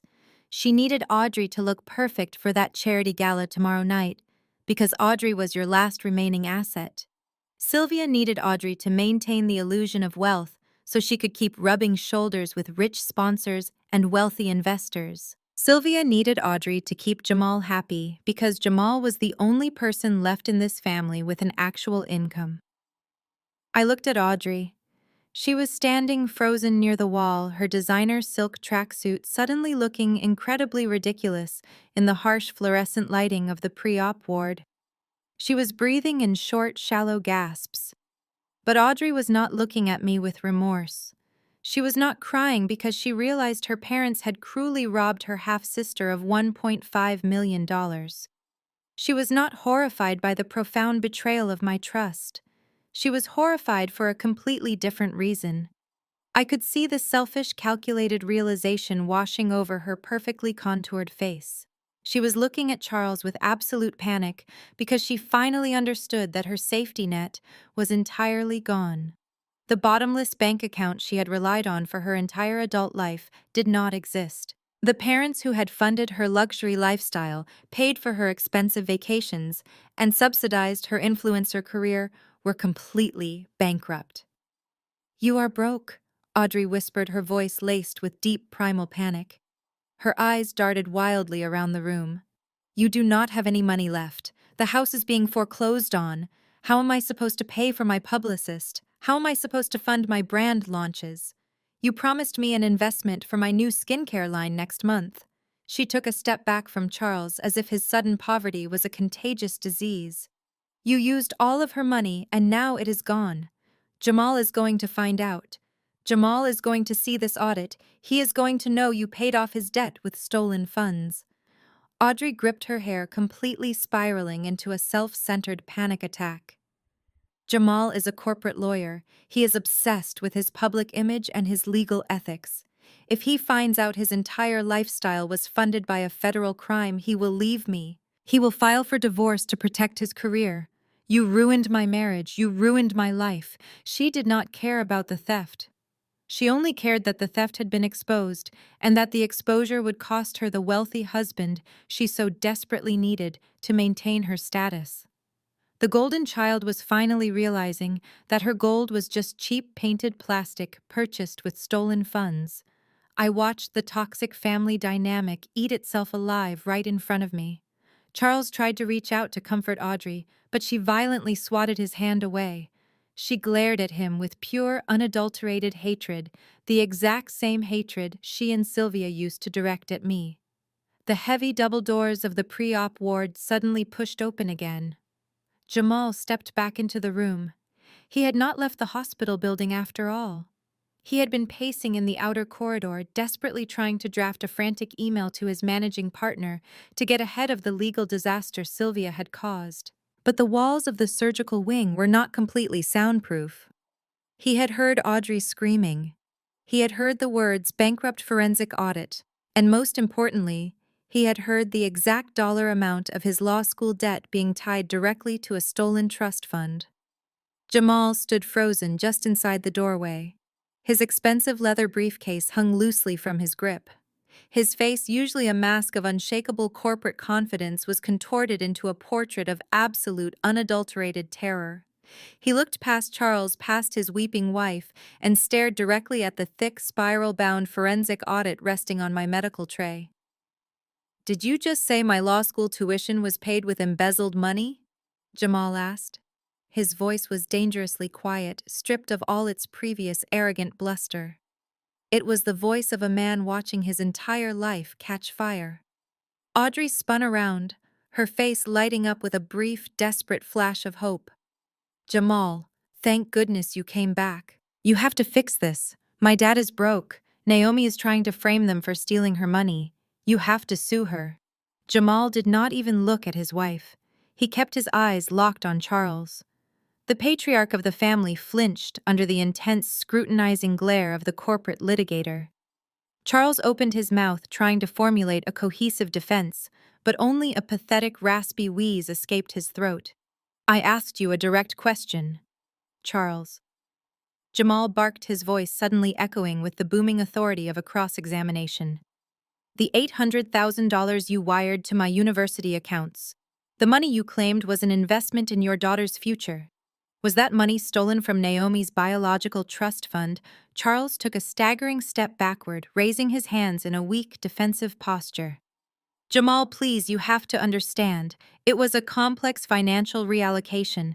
We were facing a temporary liquidity crisis. I had every intention of replacing the capital before the trust matured. It was a loan. A loan, Jamal shouted, his composure shattering completely. He dropped his briefcase to the floor. It hit the linoleum with a sharp crack. You do not take a loan from a protected beneficiary account without legal authorization. That is not a liquidity reallocation, Charles. That is grand larceny. That is federal wire fraud. Jamal began pacing the floor, his hands gripping his own head, as the catastrophic legal implications crashed down upon him. He was a partner-track attorney at one of the most prestigious law firms in the state. His entire career relied on an impeccable ethical record. The State Bar Association required absolute financial transparency. Do you have any idea what you have done to me? Jamal demanded, turning his wrath entirely onto his father-in-law. Receiving stolen funds even unknowingly triggers a mandatory ethical investigation. When the federal authorities audit that trust fund, they are going to trace the wire transfers directly to my educational accounts. They are going to see that my law degree was purchased with stolen money. The Bar Association will suspend my license pending an investigation. I could be permanently disbarred. Everything I have worked for my entire life is tied to a massive financial crime. Audrey rushed forward, grabbing Jamal's arm. Baby, please stop yelling. We can fix this. You are a brilliant lawyer. You can figure out a loophole. We can hide the money trail. Jamal violently yanked his arm away from her grasp. He looked at Audrey as if she were covered in venom. Hide the money trail, Jamal repeated, letting out a sharp, breathless laugh of pure disbelief. Are you completely out of your mind, Audrey? There is a certified forensic audit sitting right there. Naomi's legal team has already tracked every single penny. There is no loophole for grand larceny. There is no hiding from a federal financial investigation. Jamal turned away from his wife and looked directly at me. He squared his shoulders, shifting instantly from a panicked son-in-law into a lawyer executing a desperate strategy of self-preservation. He needed to create an airtight public record of his innocence right then and there. He needed witnesses to hear him distance himself from the toxic fallout of Charles and Sylvia's crimes. Ms. Vance, Jamal stated loudly, ensuring that Dr. Harrison, Nurse Brenda, and the hospital compliance cameras captured every single syllable. I want to state for the official record that I had absolutely zero knowledge of the origins of those funds. Charles and Sylvia presented that money as a gift derived from their own legitimate business ventures. I was entirely unaware of any financial misconduct, embezzlement, or breach of fiduciary duty regarding your trust fund. I nodded slowly, acknowledging his formal declaration. I know you were unaware, Jamal, I replied smoothly. My forensic accountants verified that your signatures are nowhere on the fraudulent withdrawal authorizations. Charles and Sylvia forged the documents themselves to keep the theft hidden from everyone, including you.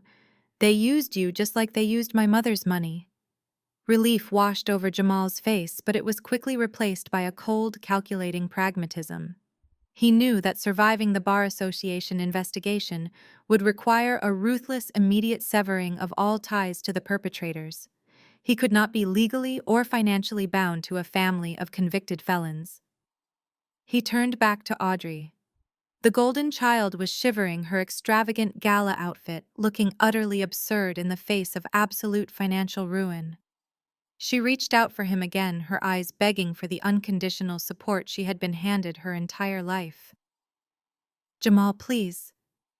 Audrey sobbed, her voice breaking into a pathetic whine. "You cannot leave me. We are married. You promised to protect me. I need you to hire a defense team for my dad. We need to fight this together."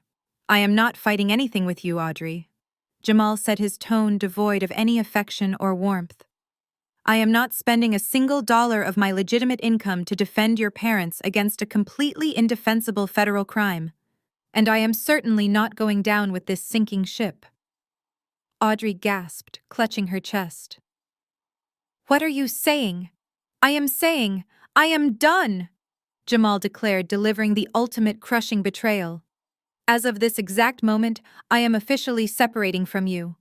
I will be contacting my personal attorney the second I leave this hospital to file the formal separation paperwork. I am freezing all of our joint financial accounts to ensure your parents do not attempt to drain my assets to pay for their criminal defense lawyers." "No!" Audrey screamed, dropping to her knees on the hard hospital floor. "You cannot do this. You cannot divorce me over money. I am divorcing you over fraud." Audrey, Jamal corrected her brutally. "I am protecting my legal license, my assets, and my future. You and your parents built your entire lives on a pathetic, stolen lie. I refuse to be collateral damage in your inevitable destruction." Jamal bent down, picked up his leather briefcase, and did not spare Charles or Audrey another glance. He turned on his heel and walked straight out of the pre-op ward. The heavy double doors swung shut behind him, sealing the golden child's fate. He had abandoned the family completely, leaving Audrey weeping on the floor and Charles standing in the ruins of the empire he had stolen. The heavy double doors swung shut behind Jamal, sealing the golden child's fate. He had abandoned the family completely, leaving Audrey weeping on the floor and Charles standing in the ruins of the empire he had stolen. The clinical hum of the pre-op ward felt deafening in the wake of the corporate lawyer's explosive departure. Audrey remained crumpled on the polished linoleum, her hands clutching the expensive fabric of her designer silk tracksuit. Her perfectly contoured face was streaked with dark, messy lines of ruined mascara. For a long moment, she simply stared at the space where her husband had just been, her brain misfiring as it tried to process the catastrophic reality of her new existence. Charles finally managed to shake off his own paralysis. He took a hesitant, trembling step toward his favorite daughter. He reached down, offering a shaking hand to help her up from the cold floor. "Audrey." Charles croaked, his voice lacking any of its former booming authority. "Sweetheart, please get up. Do not sit on the floor. We are in public. We will call Jamal later when he calms down. We will figure this out together. We are still a family." Audrey looked at his outstretched hand as if he were offering her a live grenade. A violent, visceral shudder ripped through her body. She did not take his hand. Instead, she slapped it away with so much force that the sharp smack echoed loudly across the quiet ward. "Do not touch me," Audrey screamed, scrambling backward on the floor like a cornered animal. "Do not ever touch me again. You did this. You and Mom ruined my entire life." Charles recoiled, his face contorting with a mixture of profound shock and deep parental heartbreak. "Audrey, please keep your voice down," he begged, glancing nervously at Dr. Harrison and Nurse Brenda, who were watching the spectacular family implosion with wide eyes. "We are in a hospital. People are staring at us. We need to maintain our dignity." "Dignity!" Audrey shrieked, finally hauling herself to her feet. Her voice was shrill, echoing off the walls and piercing the sterile atmosphere. "You do not have any dignity left, Dad. You are a broke, pathetic thief. You and Mom lied to me my entire life. You told me we were rich. You told me I was part of a wealthy elite dynasty. You promised me I would never have to worry about money." She pointed a shaking finger directly at his chest, her face twisted into a mask of pure, unadulterated hatred. "You bought my wedding with stolen money. You bought Jamal's loyalty with stolen money. You built my entire influencer career on a foundation of federal crimes. And now Jamal is gone. He is freezing my credit cards right this very second. I do not have a single dollar to my name that does not belong to him or to Naomi. How am I supposed to pay for my publicist? How am I supposed to live in my house when Jamal files for divorce and evicts me to protect his assets? Charles raised his hands, desperately trying to pacify the monster he and Sylvia had created. "We will hire a defense team," Charles stammered, sweating profusely under the harsh fluorescent lights. "I will call my financial advisors. I have business contacts. We will secure a loan. We will fix this." "You cannot fix a federal forensic audit," Audrey roared, completely losing her mind. "Jamal just told you that. He is a corporate litigation partner, and he ran away from you because you are completely radioactive. Mom is currently sitting in a security holding cell waiting to be arrested for forging medical documents, and you are going to federal prison for grand larceny. You have absolutely no business contacts left. You have no money. You are completely bankrupt." I sat perfectly still on my hospital bed watching the toxic family unit finally turn its fangs inward and devour itself. This was the ultimate destiny of the golden child dynamic. Sylvia and Charles had spent 3 decades giving Audrey everything she ever demanded, sheltering her from every consequence, and funding her lavish, superficial lifestyle. They had never taught her resilience, independence, or basic survival skills. They had simply handed her a stolen credit card and told her she was superior to everyone else. Now faced with genuine adversity, Audrey had zero loyalty to the parents who had worshipped her. She only cared about her own comfort, and she viewed her father not as a parent in crisis, but as a defective ATM that had just swallowed her debit card. Charles looked completely shattered. He had sacrificed his integrity, his eldest daughter, and his freedom to keep Audrey happy, and she was looking at him like he was a disgusting insect. "Audrey, please," Charles begged, tears finally welling in his tired, sunken eyes. "You are my little girl. I did all of this for you. I wanted you to have the best life possible. I wanted you to be happy. You have to stand by me now.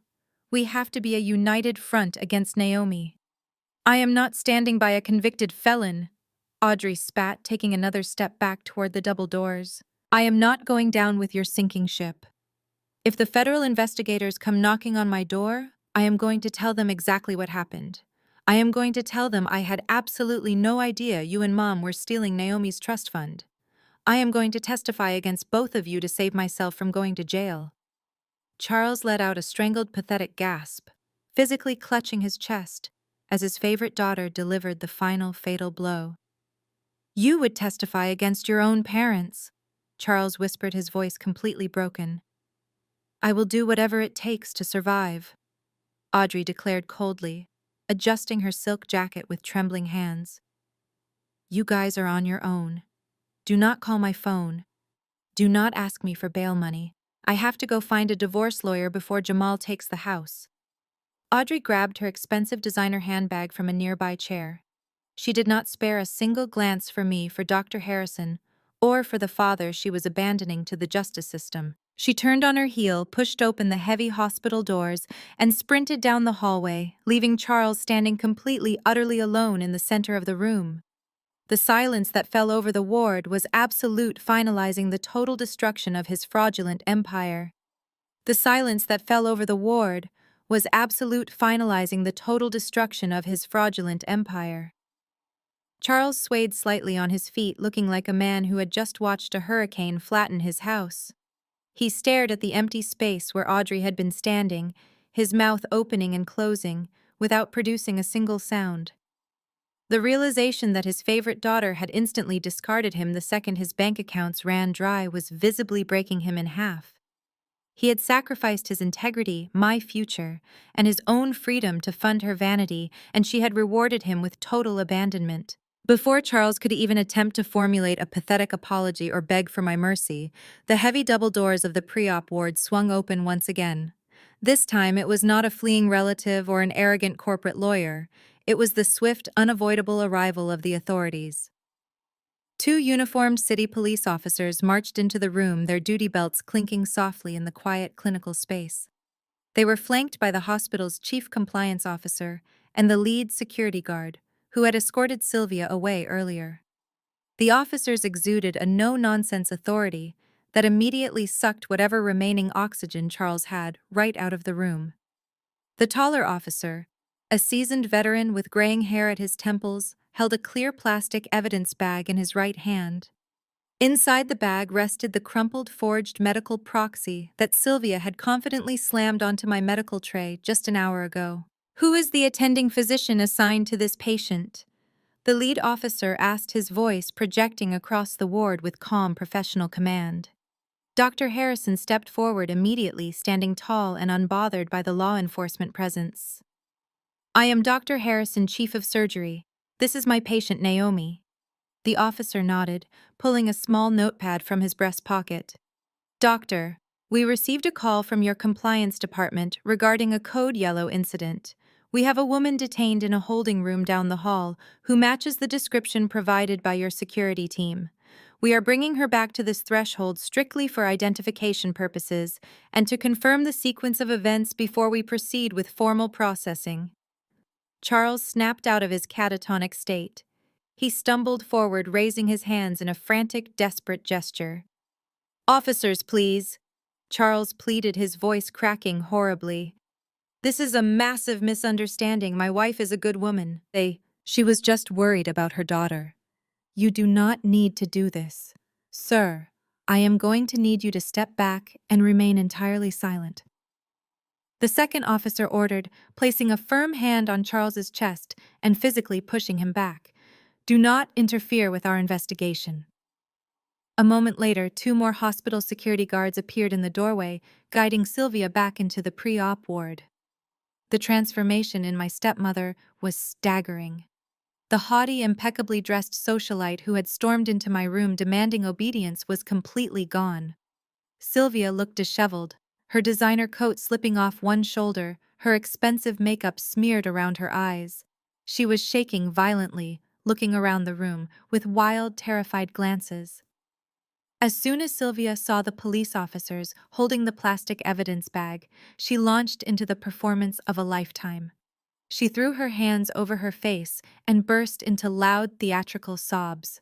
"Officers, you have to listen to me," Sylvia wailed, forcing out fresh crocodile tears as she tried to step toward them. "I am a mother. I am just a mother who was terrified for her sick child. Naomi is deeply unwell. She does not know what she is doing. I was only trying to protect her from making a terrible medical mistake. I would never intentionally break the law." The lead officer did not flinch. He did not offer her a tissue. He simply looked at the forged document in his hand, then looked at Dr. Harrison. "Doctor, can you confirm that this individual presented this specific document to your staff in an attempt to cancel a scheduled surgical procedure?" "I can confirm that absolutely," Dr. Harrison stated, his voice ringing with lethal clinical precision. "She forcefully entered a restricted medical area. She verbally abused my triage nurse.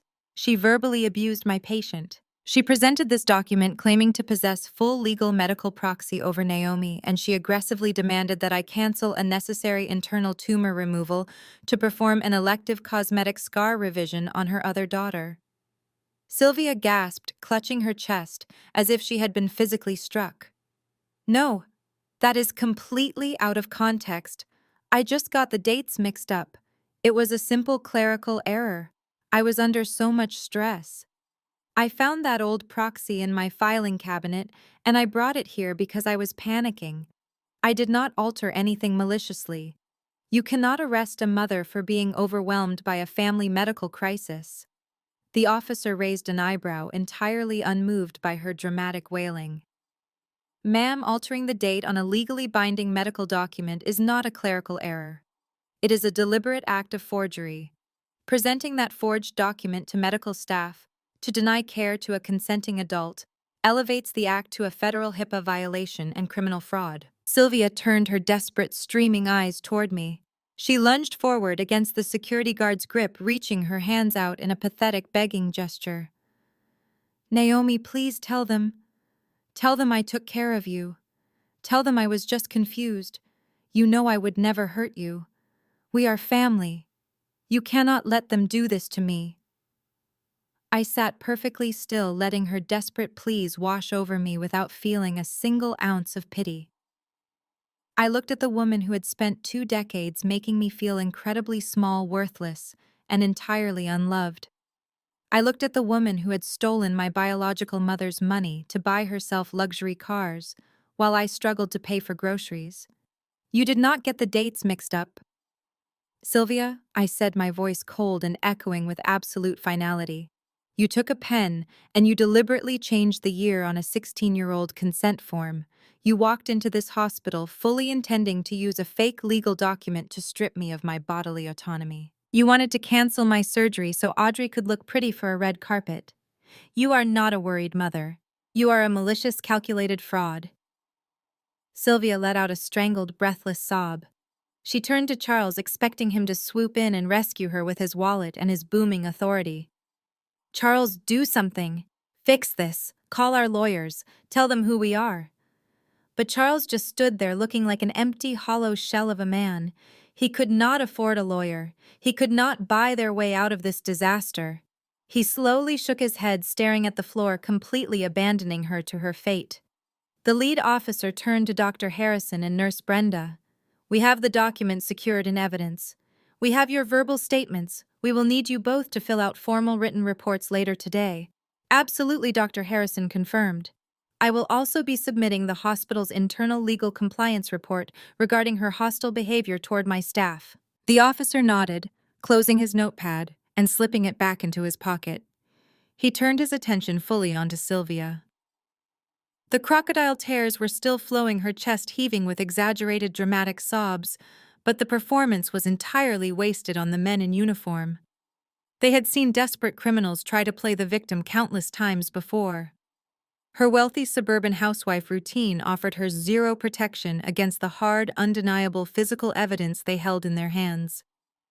"Ma'am, your excuses regarding clerical errors and maternal concern do not align with the physical evidence or the multiple witness testimonies we have gathered here today." The officer stated, his tone shifting into the rigid, formal cadence of law enforcement executing their duty. "You deliberately attempted to defraud medical professionals and interfere with protected patient care." Sylvia stopped crying. The reality of the officer's cold, unyielding logic finally penetrated her thick skull. There was no charm, no manipulation, and no amount of fake tears that could alter the trajectory of the next few minutes. She was completely trapped, pinned down by the consequences of her own staggering arrogance. She stood trembling in the doorway, staring blankly at the plastic evidence bag, realizing that her reign of terror had officially come to a brutal, spectacular end. The lead officer did not waste another second on her silent realization. He stepped forward, the heavy soles of his boots squeaking slightly against the pristine hospital floor. He reached around to the back of his utility belt. The sharp, unmistakable metallic click of steel handcuffs being unlatched sliced through the quiet tension of the ward. It was a sound Sylvia had probably only ever heard on television from the comfort of her velvet living room sofa. Hearing it now aimed directly at her made her entire body flinch, as if she had been struck by a powerful bolt of lightning. "Ma'am, based on the physical evidence provided by the medical staff and your own admission of intent, you are being placed under arrest," the lead officer stated. His voice was completely devoid of sympathy. It was the voice of the law, cold and absolute. "No," Sylvia gasped, taking a clumsy, terrified step backward. Her designer heels wobbled unsteadily beneath her. "You cannot do this. I am a highly respected member of this community. I serve on prestigious charity boards. You do not understand who I am." The officer closed the distance between them in 2 swift strides. "I understand perfectly well who you are," he replied, grabbing her right wrist with a firm, unyielding grip. "You are an individual who forged a legal medical directive to intentionally deny necessary surgical care to a patient. Under federal law, utilizing a fraudulent medical proxy to impede healthcare operations is classified as a severe felony. Turn around and place your hands behind your back. Sylvia tried to yank her arm away, her face twisting into an ugly mask of pure panic. "Charles!" she screamed, her voice cracking into a hysterical pitch. "Charles, do not let them do this to me. Call the mayor. Call the police commissioner. We know important people. We go to the exclusive country club with the judges." But Charles was paralyzed. He knew the country club memberships had lapsed long ago. He knew the judges would not answer his calls, especially not for a federal felony involving medical fraud. He just stood there, his mouth opening and closing silently, like a fish suffocating on dry land. The second officer moved in immediately to assist his partner. He grabbed Sylvia's left arm, spinning her around with practiced, undeniable force. Sylvia let out a loud, dramatic wail of indignity as she was physically subdued. The lead officer snapped the cold steel cuffs around her wrists, locking them tightly into place. The visual contrast was absolutely staggering. Here was a woman draped in an oversized, custom-tailored designer coat, wearing a diamond tennis bracelet and thousands of dollars worth of premium salon treatments, now shackled like a common thief in the middle of a hospital ward. "Sylvia Hayes, you have the right to remain silent." The lead officer began reciting the Miranda rights with a bored, mechanical cadence that only highlighted how ordinary this procedure was for him. "Anything you say can and will be used against you in a court of law." As the officer continued reading her rights, Sylvia desperately twisted her neck to look for her golden child. "Audrey," she sobbed, her tears ruining the last remnants of her expensive makeup. "Audrey, sweetie, help me. Tell them I was just trying to protect you. Tell them I am a good mother." Audrey was standing near the medical supply cabinets, wrapping her arms tightly around her own torso. The golden child looked at her mother in handcuffs and then did something that completely broke whatever remained of Sylvia's cold heart. Audrey took a deliberate step backward, pressing herself flat against the wall, and physically turned her head away. She refused to make eye contact. She refused to offer a single word of comfort. Audrey had just realized that her parents were bankrupt. Her rich husband had abandoned her, and her mother was now a documented felon. Associating with Sylvia in this moment would be brand suicide for the superficial social media influencer. "Audrey, look at me," Sylvia pleaded, her voice breaking into a pathetic whine. "Please do not turn away from me. I did all of this for you. I wanted you to look perfect for your gala. I forged that paper for you." Audrey squeezed her eyes shut and turned her back, completely staring at the blank hospital wall. She was cutting her losses. The golden child was severing the umbilical cord to a mother who could no longer provide her with wealth or status. The sheer brutality of Audrey's rejection finally snapped Charles out of his pathetic stupor. The patriarch could no longer stand by and watch his family completely disintegrate in front of an audience of medical professionals. He lunged forward, raising his hands in a frantic, misguided attempt to physically intervene. "Wait, stop!" Charles bellowed, his voice cracking with utter desperation. "You cannot take my wife away. I will not allow this. Take these cuffs off her right now. We will pay whatever fine you want. We will write a check to the hospital." Charles reached out, attempting to grab the lead officer's shoulder to pull him away from Sylvia. It was the single dumbest move he could have possibly made. The second officer reacted with lightning speed. He stepped directly into Charles's path, blocking him with his own body. The officer's hand dropped instantly to the taser on his utility belt. He pointed a rigid, commanding finger directly at Charles's chest. "Sir, take exactly one step back right now," the second officer ordered, his voice booming with lethal authority. "Do not touch my partner. Do not interfere with an active felony arrest. If you take one more step forward, I will deploy my taser and I will personally arrest you for obstruction of justice and assaulting a police officer. Do you understand me?" Charles froze. The threat of a taser and a secondary arrest completely neutralized his fake patriarchal bravery. He looked at the officer's hand resting on the weapon, then looked at his wife crying in handcuffs. The reality of his absolute powerlessness completely crushed him. He slowly raised his hands in surrender and took a trembling, defeated step backward. "I am sorry," Charles whispered, his voice sounding incredibly small and broken. "Please, just be careful with her." The lead officer finished reading the Miranda rights, completely unbothered by Charles's pathetic display. "Do you understand these rights, as I have read them to you?" he asked Sylvia. Sylvia did not answer. She was sobbing uncontrollably, her chest heaving as she struggled to breathe through the overwhelming panic. Her mascara had run down her cheeks, permanently staining her designer coat. The absolute humiliation of her situation was finally sinking in. She was being marched out of a hospital she had arrogantly tried to control, arrested for a crime she thought she was far too rich to be punished for. "Let us go," the lead officer said, gripping Sylvia firmly by the bicep. They began marching her toward the double doors. The hospital staff stepped aside, watching in stunned silence as the wealthy suburban tyrant was paraded through the pre-op ward in steel bracelets. I sat on my hospital bed, keeping my posture perfectly straight, and watched her go. I did not feel a single ounce of pity. I felt nothing but the cold, satisfying weight of absolute justice. The cruel woman who had maliciously tried to steal my surgery, my financial inheritance, and my personal dignity was finally getting exactly what she rightfully deserved today.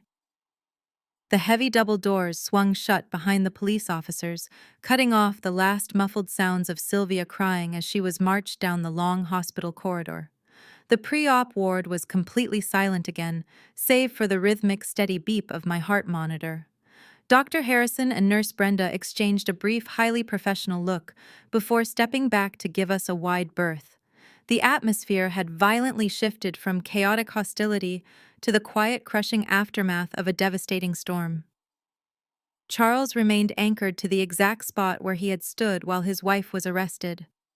His shoulders were slumped so far forward he looked physically broken. He stared blankly at the polished linoleum floor, his expensive suit hanging off his frame like a borrowed costume. Beside him, Audrey let out a sudden, frantic gasp. She looked at her father, then at the double doors, and finally at her own reflection in the metallic surface of a nearby medical cart. Without saying a single word of comfort to the man who had just lost his wife and his fortune, Audrey grabbed her designer handbag, turned on her heel, and sprinted out of the ward. She was running to salvage whatever she could of her own superficial life, leaving Charles utterly and completely alone. Charles slowly lifted his heavy head. He watched his golden child abandon him without a backward glance. The brutal betrayal visibly shattered whatever remained of his patriarchal pride. He took a shaky, uneven breath and turned slowly toward my hospital bed.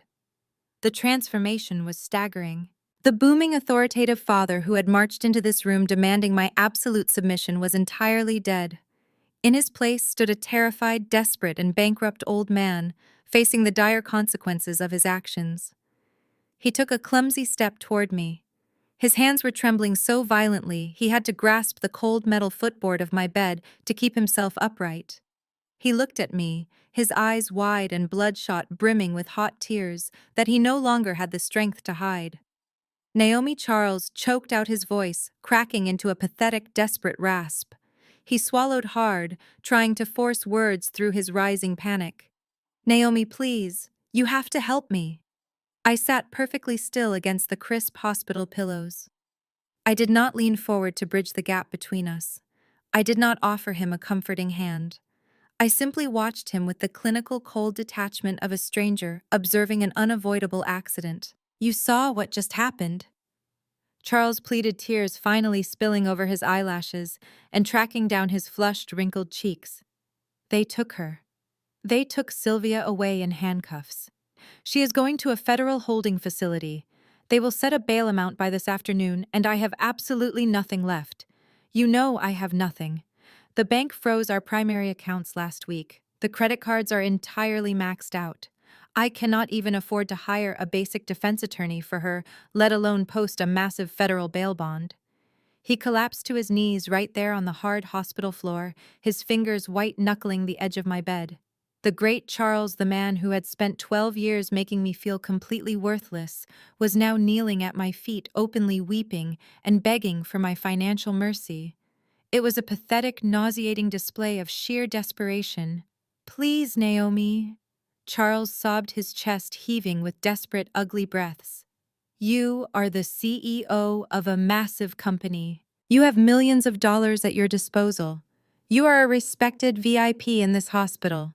You have the ultimate power to fix this entire nightmare. You can pay her bail today.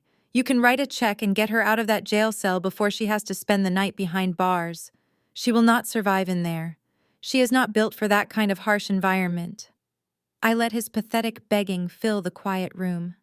He was actually asking the daughter he had emotionally abused and financially robbed to bail out the woman who had orchestrated the entire theft. The absolute delusion required to make such a request was truly breathtaking. And the audit, Charles continued, his voice rising in a frantic, hysterical pitch. "You have to call off your lawyers. You have to drop the trust fund investigation. If you push forward with a civil lawsuit for the $1.5 million, the federal government will pile on criminal embezzlement charges. I will go to prison, Naomi. I will lose the house, the cars, everything I have ever worked for, and I will spend the rest of my life in a federal penitentiary. You cannot send your own father to prison." He looked up at me, his face a wet, miserable mask of pure desperation. He tried to force a warm, paternal smile, but it looked exactly like a grimace of pain. "If you just drop the lawsuit and pay the bail, we can put all of this behind us," Charles promised, his tone shifting into a sickening, manipulative sweetness. "We can start over. Sylvia and I have learned our lesson. We see how successful and brilliant you are now. We can finally be a real family. I promise you, Naomi, we will be the family you always wanted. We will spend holidays together. I will make sure Audrey treats you with respect. Just please save us from this disaster." I looked down at the pathetic man kneeling on the floor. I searched my heart for even a tiny fraction of sympathy, a single shred of daughterly affection, or even a fleeting moment of pity. There was absolutely nothing. The well had dried up completely over a decade ago. He was offering me a fake transactional version of the familial love I had craved as a child, but he was offering it to a 34-year-old woman who had already built her own empire entirely from scratch. I did not raise my voice. I did not scream at him or match his frantic, hysterical energy. I kept my posture completely relaxed and my face entirely blank. "You stopped being my father the day you let her steal my future," I said, my voice cutting through his sobs with cold, absolute precision. "You watched Sylvia throw me out onto the street. You allowed her to drain my biological mother's trust fund to buy luxury cars and fund Audrey's fake superficial life. You stole my safety net and laughed while I worked 3 jobs just to keep a roof over my head." Charles let out a strangled, pathetic whine, reaching his trembling hand up as if to touch my arm. I pulled back instantly, my eyes flashing with a warning so severe he immediately dropped his hand in fright. "You do not get to claim the title of father now that your bank accounts are empty," I continued, delivering every word like a heavy hammer striking a steel anvil. "You do not get to offer me a real family only because you are terrified of a prison sentence. I do not want your fake holidays, and I do not want your sudden conditional respect. I built my own future while you were busy destroying yours. I am not paying Sylvia's bail. I am not dropping the forensic audit. I am going to recover every single dollar you stole from me with a decade of interest attached." Charles stared at me, his eyes wide and completely hollow. The last shred of hope drained entirely from his flushed face. He realized that no amount of crying, begging, or manipulating would ever change my mind. He was completely out of options. His empire of lies had completely fallen. "Get off your knees," Charles first ordered coldly. "Get out of my hospital room and enjoy bankruptcy." Charles remained on the floor for a long, agonizing moment. His breath hitched in his chest, a ragged, miserable sound that echoed against the sterile walls of the pre-op ward. The word bankruptcy hung in the air above him like an executioner's blade. He slowly dragged himself up his knees, popping his expensive trousers wrinkled and stained with the metaphorical dirt of his own begging. He looked around the room, hoping to find a single shred of sympathy from the medical staff.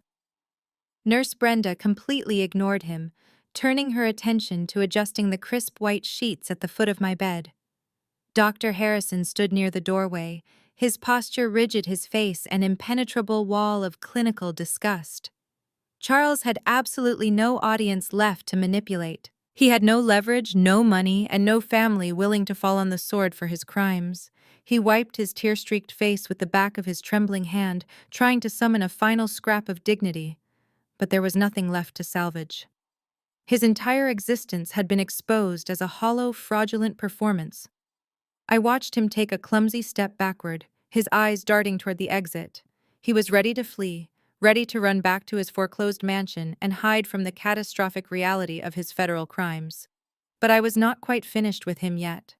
The trap had been set, the bait had been taken, and now it was time to drop the absolute final hammer on his crumbling empire. I shifted my gaze past his slumping shoulders and looked directly through the glass panels of the double doors. Standing perfectly still near the elevator bank was a tall, impeccably dressed man holding a heavy leather briefcase. I gave him a single, deliberate nod. The man stepped forward, immediately pushing through the double doors with the silent, lethal grace of an apex predator. He wore a sharp, custom-tailored navy suit that made Jamal's corporate attire look like cheap off-the-rack clothing. This was Vincent, my lead personal attorney, and the head of civil litigation for my corporate empire.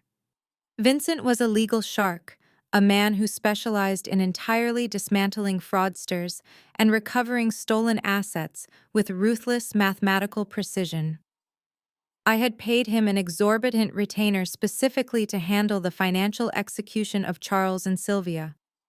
Vincent walked straight into the ward, his hard leather shoes clicking against the linoleum floor with a steady, intimidating rhythm. Charles turned his head, his bloodshot eyes widening in fresh panic as the imposing attorney stopped right in front of him. Vincent did not offer a polite greeting. He did not extend his hand for a handshake. He simply unclasped the brass locks of his briefcase, the sharp metallic click, causing Charles to physically flinch. Vincent reached inside and pulled out a massive, densely packed stack of legal documents bound by a thick rubber band. The paperwork was heavy enough to double as a brick filled with hundreds of pages of forensic accounting, data bank transfer logs, and ironclad legal complaints. Vincent held the terrifying stack of paper out, pressing it directly against Charles's chest. Charles reflexively brought his arms up, grasping the heavy documents against his chest as if he had no control over his own motor functions. He stared down at the bold, black lettering on the front page, his lips parting in a silent gasp of sheer terror. Charles Vincent stated, his voice smooth, resonant, and entirely devoid of human empathy. "Consider yourself officially served. You are hereby named as the primary defendant in a massive civil lawsuit filed on behalf of my client, Naomi. You are being sued for the gross mismanagement, deliberate embezzlement, and total fraudulent depletion of her biological mother's protected trust fund." Charles swallowed hard, his eyes scanning the terrifying legal jargon on the cover page. He tried to speak, but his vocal cords completely failed him. The initial stolen amount was $1.5 million. Vincent continued dictating the financial destruction with brutal clarity. "However, we are not just suing you for the principal amount. We are suing you for a decade of compound interest, lost investment yields, and severe punitive damages for the intentional breach of your fiduciary duty. The total civil judgment we are seeking is just over $4.2 million. Charles let out a horrific, high-pitched wheeze. The color drained entirely from his face, leaving his skin a sickly, translucent shade of gray. $4 million, Charles whispered, his voice cracking into a pathetic, broken squeak. "I do not have $4 million. The bank is already taking the house." "We are fully aware of your impending foreclosure," Vincent replied coldly, stepping back to admire the utter devastation he had just delivered. "That is exactly why I filed an emergency injunction with the state court at 8 o'clock this morning. As of 10 minutes ago, a judge officially granted our request to freeze absolutely every single remaining asset attached to your name. Your checking accounts, your savings, your retirement portfolios, and any remaining equity in your properties are completely locked. You cannot sell a single asset. You cannot transfer a single dime to offshore accounts. You cannot even hire a defense attorney using those frozen funds. You are entirely stripped of capital. Charles looked at the heavy stack of papers in his shaking hands. The reality of his absolute destruction finally crushed the last remaining pillar of his sanity. He was not just broke, he was financially obliterated. He would lose his massive suburban mansion, he would lose his luxury cars. He would be forced to face the incoming federal criminal charges with a public defender because he could not afford private representation. The man who had spent his entire life bragging about his wealth and status was going to end up sleeping in a prison cell with absolutely nothing to his name. The crushing weight of the legal document suddenly became too much for his trembling fingers to support. Charles let out a hollow, defeated sob, and his hands simply gave out. The massive stack of legal papers slipped from his grasp. The thick rubber band snapped and hundreds of pages of forensic evidence cascaded to the floor, scattering across the polished linoleum like dead autumn leaves. Charles did not try to pick them up. He stared down at the scattered evidence of his own greed, his chest heaving with deep, jagged breaths. He had traded his daughter's future for a temporary illusion of wealth, and now that illusion had completely evaporated, leaving him facing decades behind bars. He looked up at me one last time. There was no anger left in his eyes. There was no manipulation. There was only the empty, hollow stare of a man who knew his life was officially over. I did not blink. I did not offer a single word of comfort. I simply watched him turn around and stumble blindly toward the double doors. Charles dragged his feet across the floor, stepping directly over the scattered legal documents that outlined his ultimate downfall. He pushed the heavy doors open and walked out into the hospital corridor, a broken, defeated, and completely ruined man. The doors swung shut behind him, sealing his fate and severing the final toxic tie to my past. I watched through the rectangular glass panels of the double doors as Charles dragged his feet down the main corridor. He did not make it far. His knees buckled just outside the main surgical waiting area, and he slumped heavily into a plastic vinyl chair. He buried his face in his hands, completely paralyzed by the catastrophic reality of his financial and legal ruin. There was no more grandstanding, no more bellowing about respect or patriarchal authority. He was just a hollow, bankrupt man waiting for the federal authorities to finish picking his bones clean. Further down the hallway, the scene was equally poetic.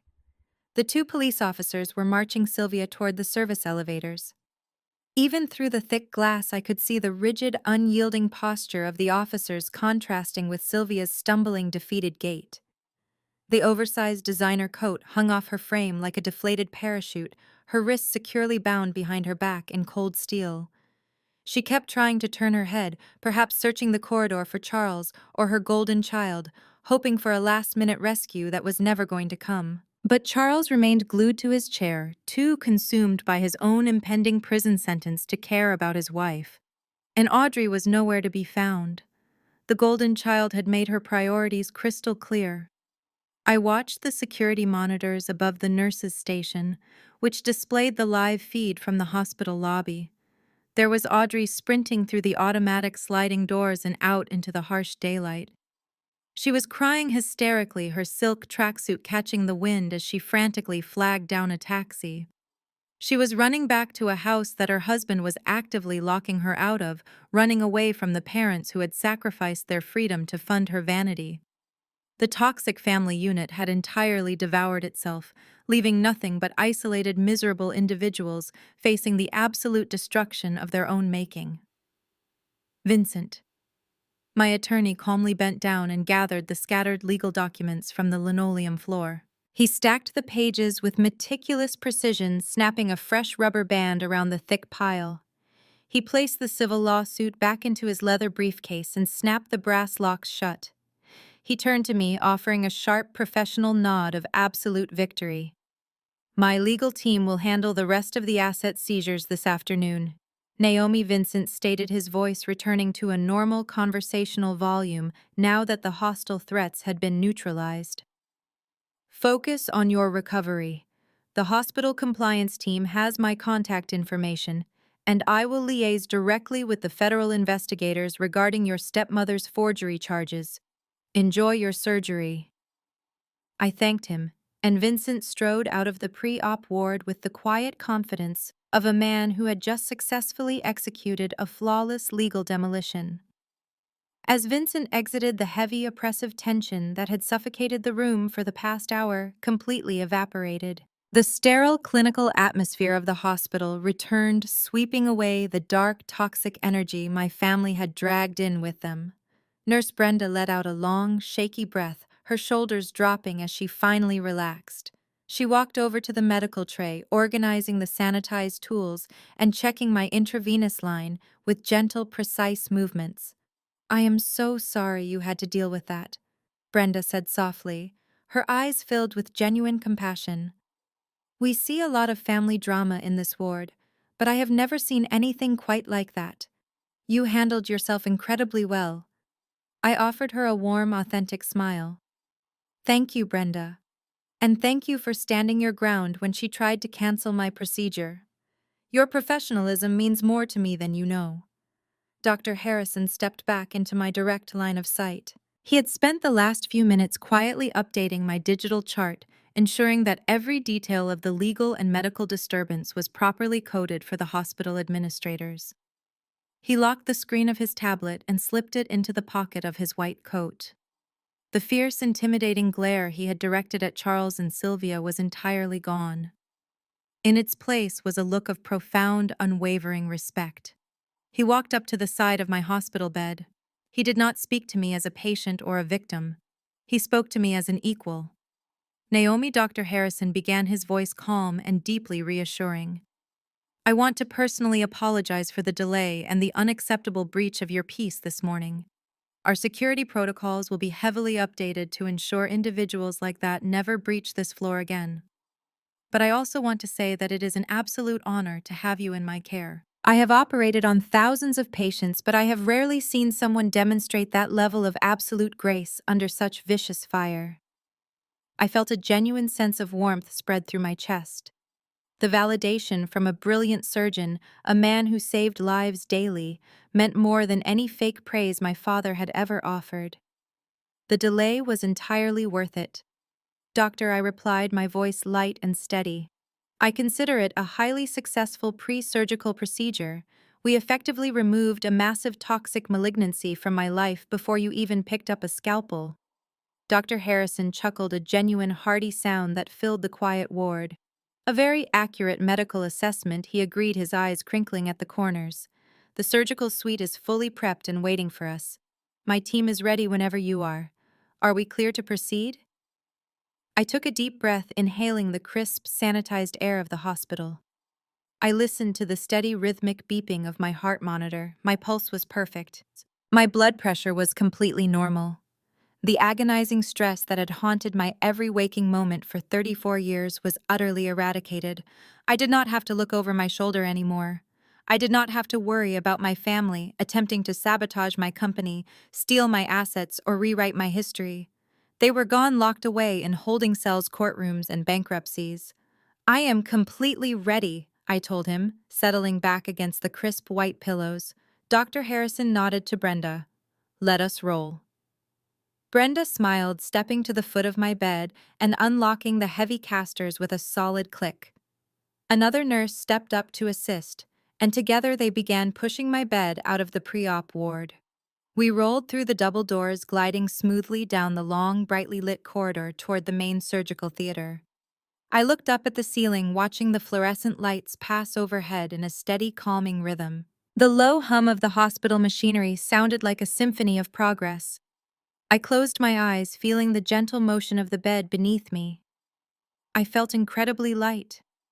The crushing, suffocating weight of my biological father's expectations, my stepmother's cruel manipulation, and my half-sister's golden child entitlement had been completely severed.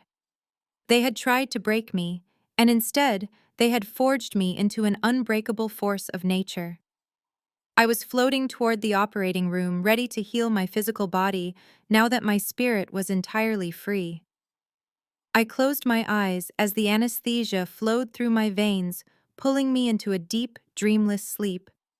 When I finally opened them again, the harsh fluorescent lights of the pre-op ward were a distant memory.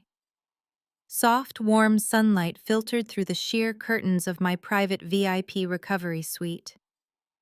The room smelled like a vibrant botanical garden, completely masking the typical clinical scent of a hospital. I turned my head slightly, feeling a dull but entirely manageable ache in my abdomen where Dr. Harrison had successfully removed the mass. Every available surface in the massive suite was covered in lush floral arrangements, elegant gift baskets, and handwritten cards. There were dozens of them. I reached for the closest envelope resting on my bedside table. It was signed by my executive board at Apex Healthcare Solutions, wishing me a speedy recovery and expressing their deep appreciation for my leadership. The next card was from my software development team, filled with inside jokes and genuine affection. Another massive arrangement came from a group of close friends I had met during my early startup days, people who had shared terrible instant coffee and cheap takeout with me when I was still struggling to pay rent. Dr. Harrison visited my suite later that evening, confirming that the procedure was a complete success and that my recovery would be swift and uncomplicated. He smiled warmly, noting that my vital signs were the best he had seen all day. I looked around the room, taking in the overwhelming physical evidence of the life I had built. There was not a single flower card or balloon from anyone who shared my DNA. Charles, Sylvia, and Audrey were completely absent, and for the first time in 34 years, their absence did not cause a single ache in my chest. It felt like breathing pure, unpolluted oxygen. The people who filled this room with love were my chosen family.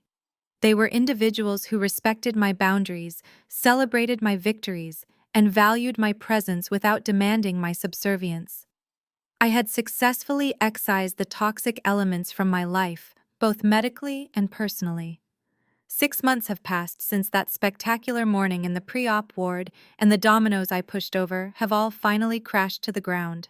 The justice system moves slowly, but when it involves federal medical fraud and forensic accounting, it moves with absolute crushing certainty. Sylvia's trial was a brief, humiliating spectacle.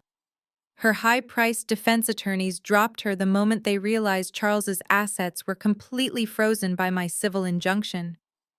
Represented by an overworked public defender, her attempts to play the confused, caring mother fell apart instantly under the weight of the hospital security footage and Dr. Harrison's uncompromising testimony.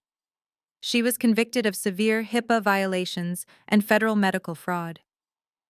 The judge, entirely unamused by her arrogant courtroom outbursts, sentenced her to 5 years in a federal correctional facility.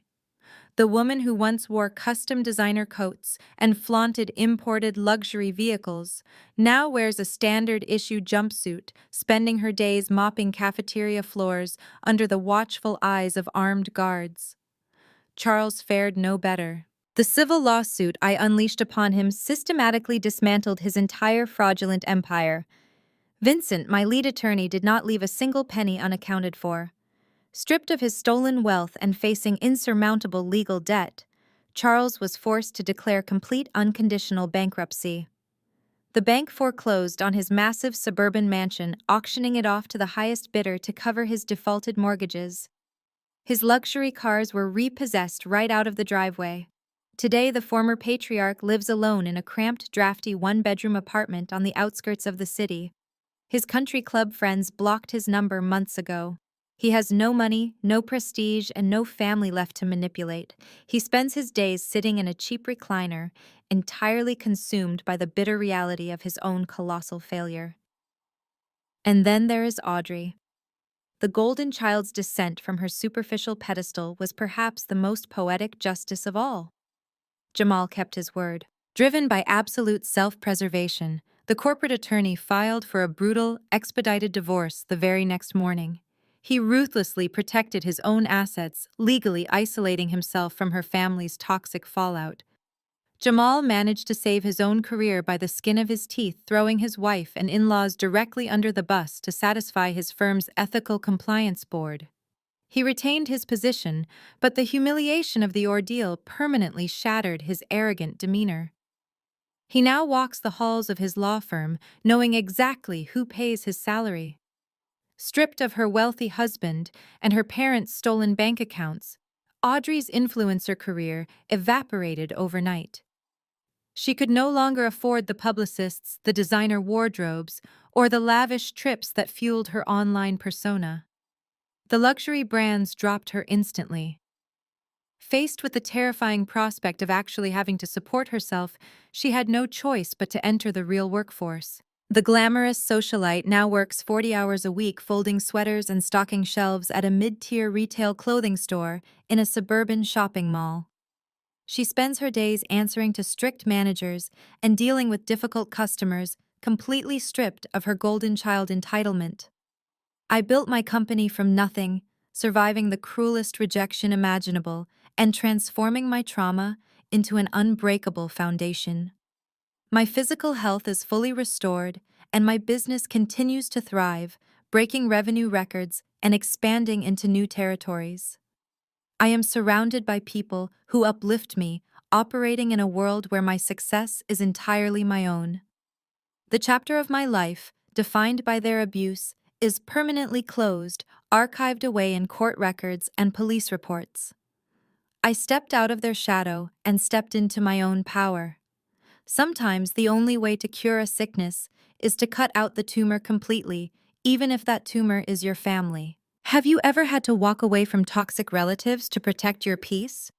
Tell me your story in the comments. Hit like and subscribe, and remember, never let anyone convince you that you aren't enough. Naomi's harrowing but ultimately triumphant journey in the hospital ward teaches a profound lesson about the true definition of family and the absolute necessity of setting ironclad boundaries. For over a decade, Naomi was subjected to emotional abuse, financial exploitation, and relentless gaslighting by her biological father, stepmother, and half-sister. Society often conditions us to believe that blood ties demand unconditional loyalty, pressuring victims to endure toxic environments under the guise of keeping the peace. However, Naomi's story shatters this dangerous illusion. She demonstrates that true family is not determined by shared DNA, but by consistent respect, genuine care, and mutual support. The most striking takeaway is that walking away from abusers is not an act of cruelty or failure. It is an act of profound self-preservation and strength. When Naomi lay in that hospital bed, holding the financial and legal power to save her abusers from federal prison and bankruptcy, she rightfully chose herself. She recognized that extending grace to continuous unrepentant malice only breeds further exploitation. By enforcing strict consequences and completely severing ties with her toxic relatives, she reclaimed her autonomy. She built a massive corporate empire from the ground up, proving that our worth is never defined by those who are too blind, greedy, or self-centered to appreciate it. Ultimately, true healing begins the exact moment we stop seeking validation from those who are committed to misunderstanding and diminishing us. We must find the courage to surgically remove the malignant forces in our lives to allow our true potential to thrive among a chosen family that genuinely uplifts us. If you are currently shrinking yourself to fit into a toxic dynamic, take that brave first step today to establish your boundaries and reclaim your peace.